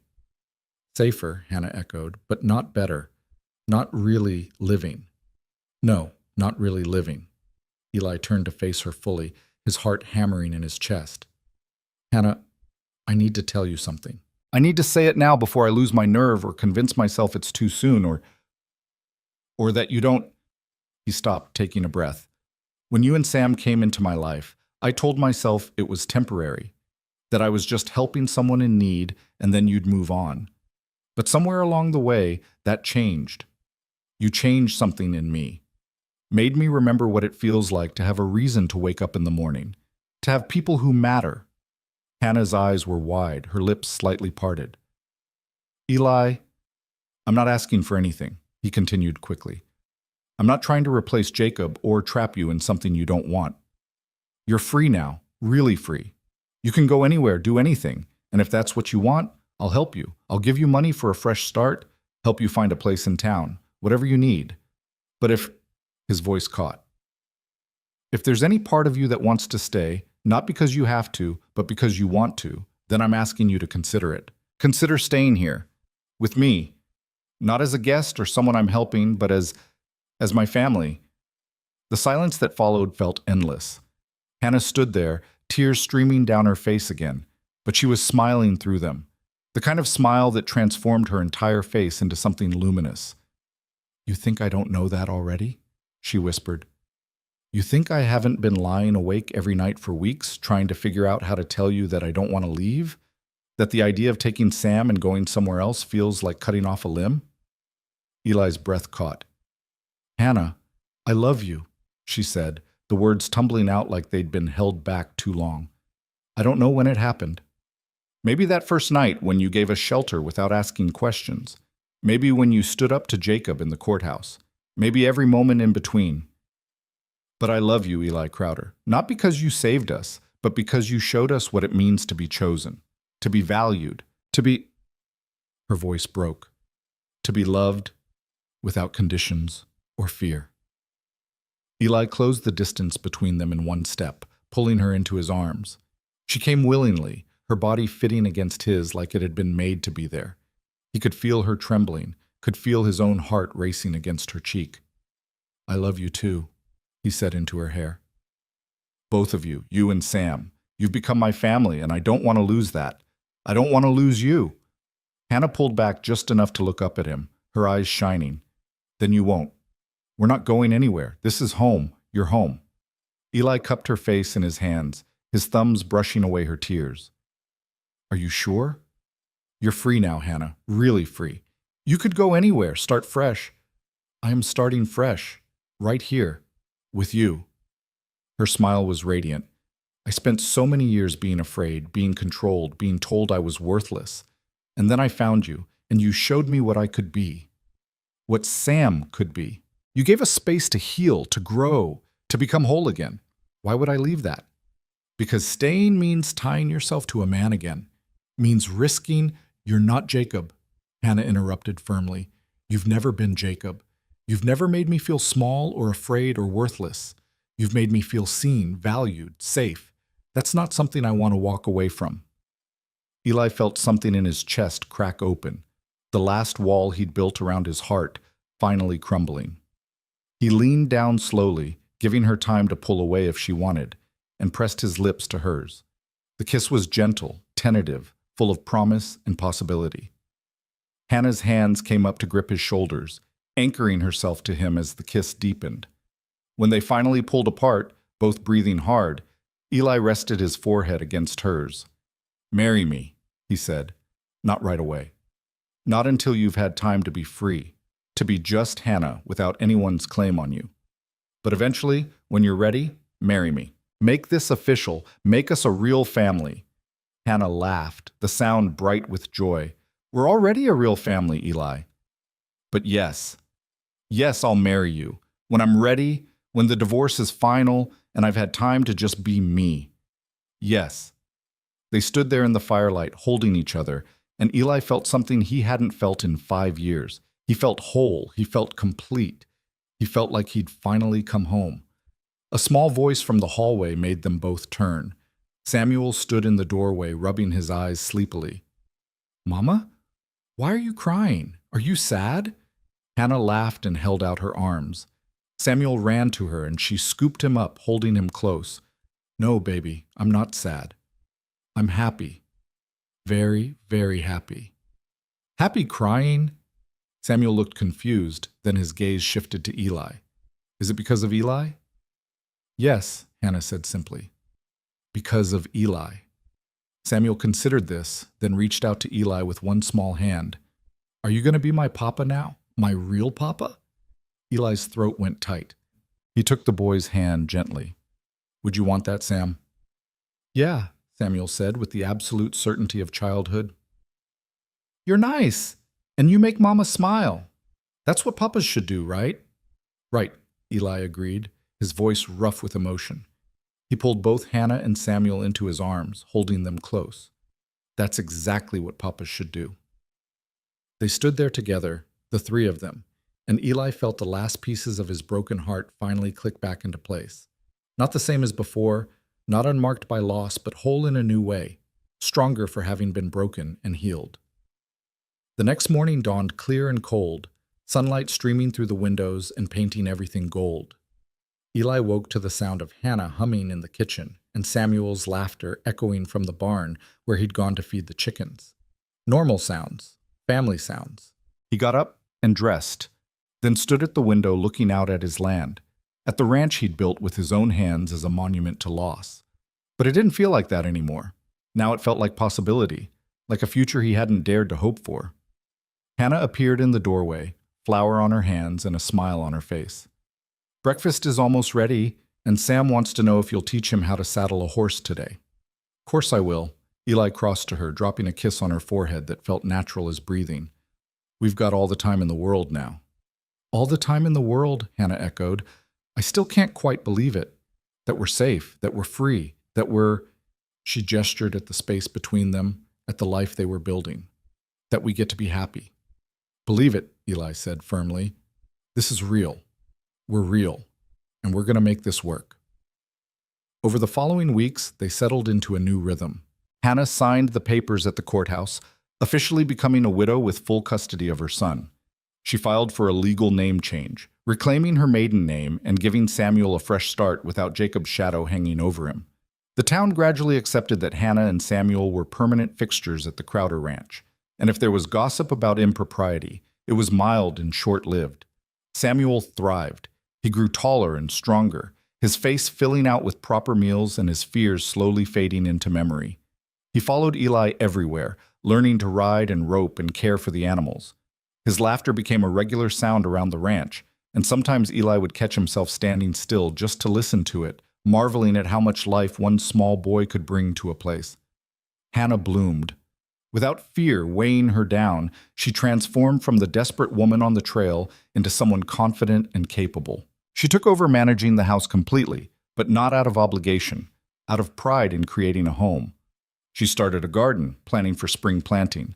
She made friends in town, slowly building a community that accepted her for who she was rather than who she'd been forced to be. And Eli learned how to live again, really live, not just survive. He learned that opening his heart to love again didn't diminish what he'd felt for Sarah, but honored it by proving he was capable of moving forward. He learned that family wasn't just blood, but the people you chose to stand beside through everything life threw at you. 6 months after Jacob's death, on a warm spring evening when the prairie was covered in wildflowers, Eli and Hannah were married in a simple ceremony at the ranch. Judge Morrison officiated, and the handful of friends they'd made in town attended. Samuel stood between them, holding both their hands, beaming with pride at his role in bringing them together. "Do you, Eli Crowder, take Hannah to be your lawfully wedded wife?" Morrison asked. "I do," Eli said, looking into Hannah's eyes and seeing his whole future there. "And do you, Hannah Reed, take Eli to be your lawfully wedded husband?" "I do," Hannah said, her voice clear and strong and free. "Then by the power vested in me by Wyoming territory, I now pronounce you husband and wife. You may kiss your bride." Eli did, to applause and cheers from their small gathering. When they broke apart, Samuel was jumping up and down with excitement. "Does this mean Eli's my papa for real now?" he asked loudly. "For real," Hannah confirmed, laughing. "Good!" Samuel threw his arms around Eli's legs.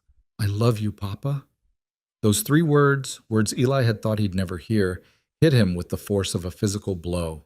He scooped the boy up, holding him close as his vision blurred with tears. "I love you too, Sam," he managed. "I love you so much." As the sun set over the high plains that evening, the 3 of them stood on the porch of the ranch house, watching the sky turn gold and crimson. Hannah was tucked against Eli's side, her head on his shoulder. Samuel sat on the porch rail between them, chattering excitedly about the cake they were going to have at dinner. "Happy?" Eli asked Hannah quietly. She turned to look up at him, her eyes shining. "More than I ever thought possible. You gave me everything, Eli. Safety, freedom, love, a home." "You gave me the same," Eli said. "I was barely living before you and Sam showed up. Just going through the motions. You reminded me what it means to have something worth protecting, something worth fighting for." "We reminded each other," Hannah corrected. She stood on her toes and kissed him softly. "Thank you for seeing me that night on the trail. Thank you for stopping instead of riding past. Thank you for being brave enough to ask for help. Thank you for trusting me when you had no reason to." Samuel made a face. "Are you two going to be mushy all the time now that you're married?" They both laughed. "Probably," Eli admitted, ruffling the boy's hair. "Gross," Samuel said, but he was grinning. He looked out at the prairie, then back at his parents. "Can we stay here forever? I don't want to leave ever again." "We're not going anywhere," Hannah assured him. "This is our home now, all 3 of us." "Promise?" Eli and Hannah exchanged glances, then looked at their son with matching expressions of love and certainty. "Promise," they said together. As night fell over the ranch, Eli stood with his family around him and felt peace settle into his bones.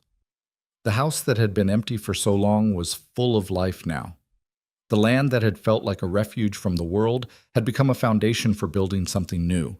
They'd all been broken in different ways. They'd all survived things they shouldn't have had to survive. But somehow, impossibly, they'd found each other. And in finding each other, they'd found a way to be whole again. Hannah had arrived on that frozen trail begging for someone to feed her child, insisting she didn't need anything for herself. But Eli had seen through that desperate plea to the truth underneath. She'd needed everything. Safety, shelter, kindness, and most importantly, someone who saw her worth and chose to stand beside her. And Eli, who'd convinced himself he was better off alone, had needed them just as desperately. Needed to be reminded what it felt like to have a purpose. Needed to learn that loving again wasn't a betrayal of the past, but an honoring of it. They hadn't saved each other. They'd chosen each other. And that made all the difference. As they headed inside for their wedding celebration, just the three of them and a few close friends, exactly as they wanted, Eli took one last look at the land spreading out under the stars. This ranch had been his sanctuary once, his hiding place, his way of shutting out the world and all its pain. But now it was something better. It was a home, a place where a desperate mother and her sick child had found safety, a place where a broken man had learned to love again, a place where three people who'd been lost had finally found where they belonged. And as laughter spilled out from the house into the night air, mixing with music and the sounds of celebration, Eli smiled and closed the door behind him. This was what healing looked like. This was what starting over meant. This was what happened when you opened your heart to possibility, even when everything in your past told you it was safer to stay closed. It was messy and imperfect and nothing like what any of them had planned. It was absolutely everything they needed.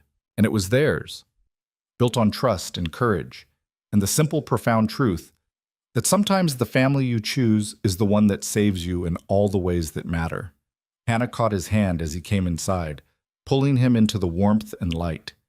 Samuel was already pestering their guests for cake, his energy boundless, and his smile bright enough to chase away any remaining shadows. "You all right?" Hannah asked, reading something in Eli's expression. He looked at her, at this woman who'd been prepared to starve herself to feed her child, who'd walked until she collapsed rather than stay in a dangerous situation, who'd found the courage to love again even after everything she'd survived, and felt his heart swell with gratitude and awe. "I'm more than all right," he said. "I'm home." And he was. After 5 years of wandering through his own life like a ghost, Eli Crowder had finally come home. Not to a place, but to people. To the family that had arrived, broken on his doorstep, and somehow made him whole again in the process of healing themselves. It wasn't the life he'd planned. It wasn't the family he'd expected. But it was his. And it was real. And it was more than he'd ever dared to hope for. That was more than enough. That was everything.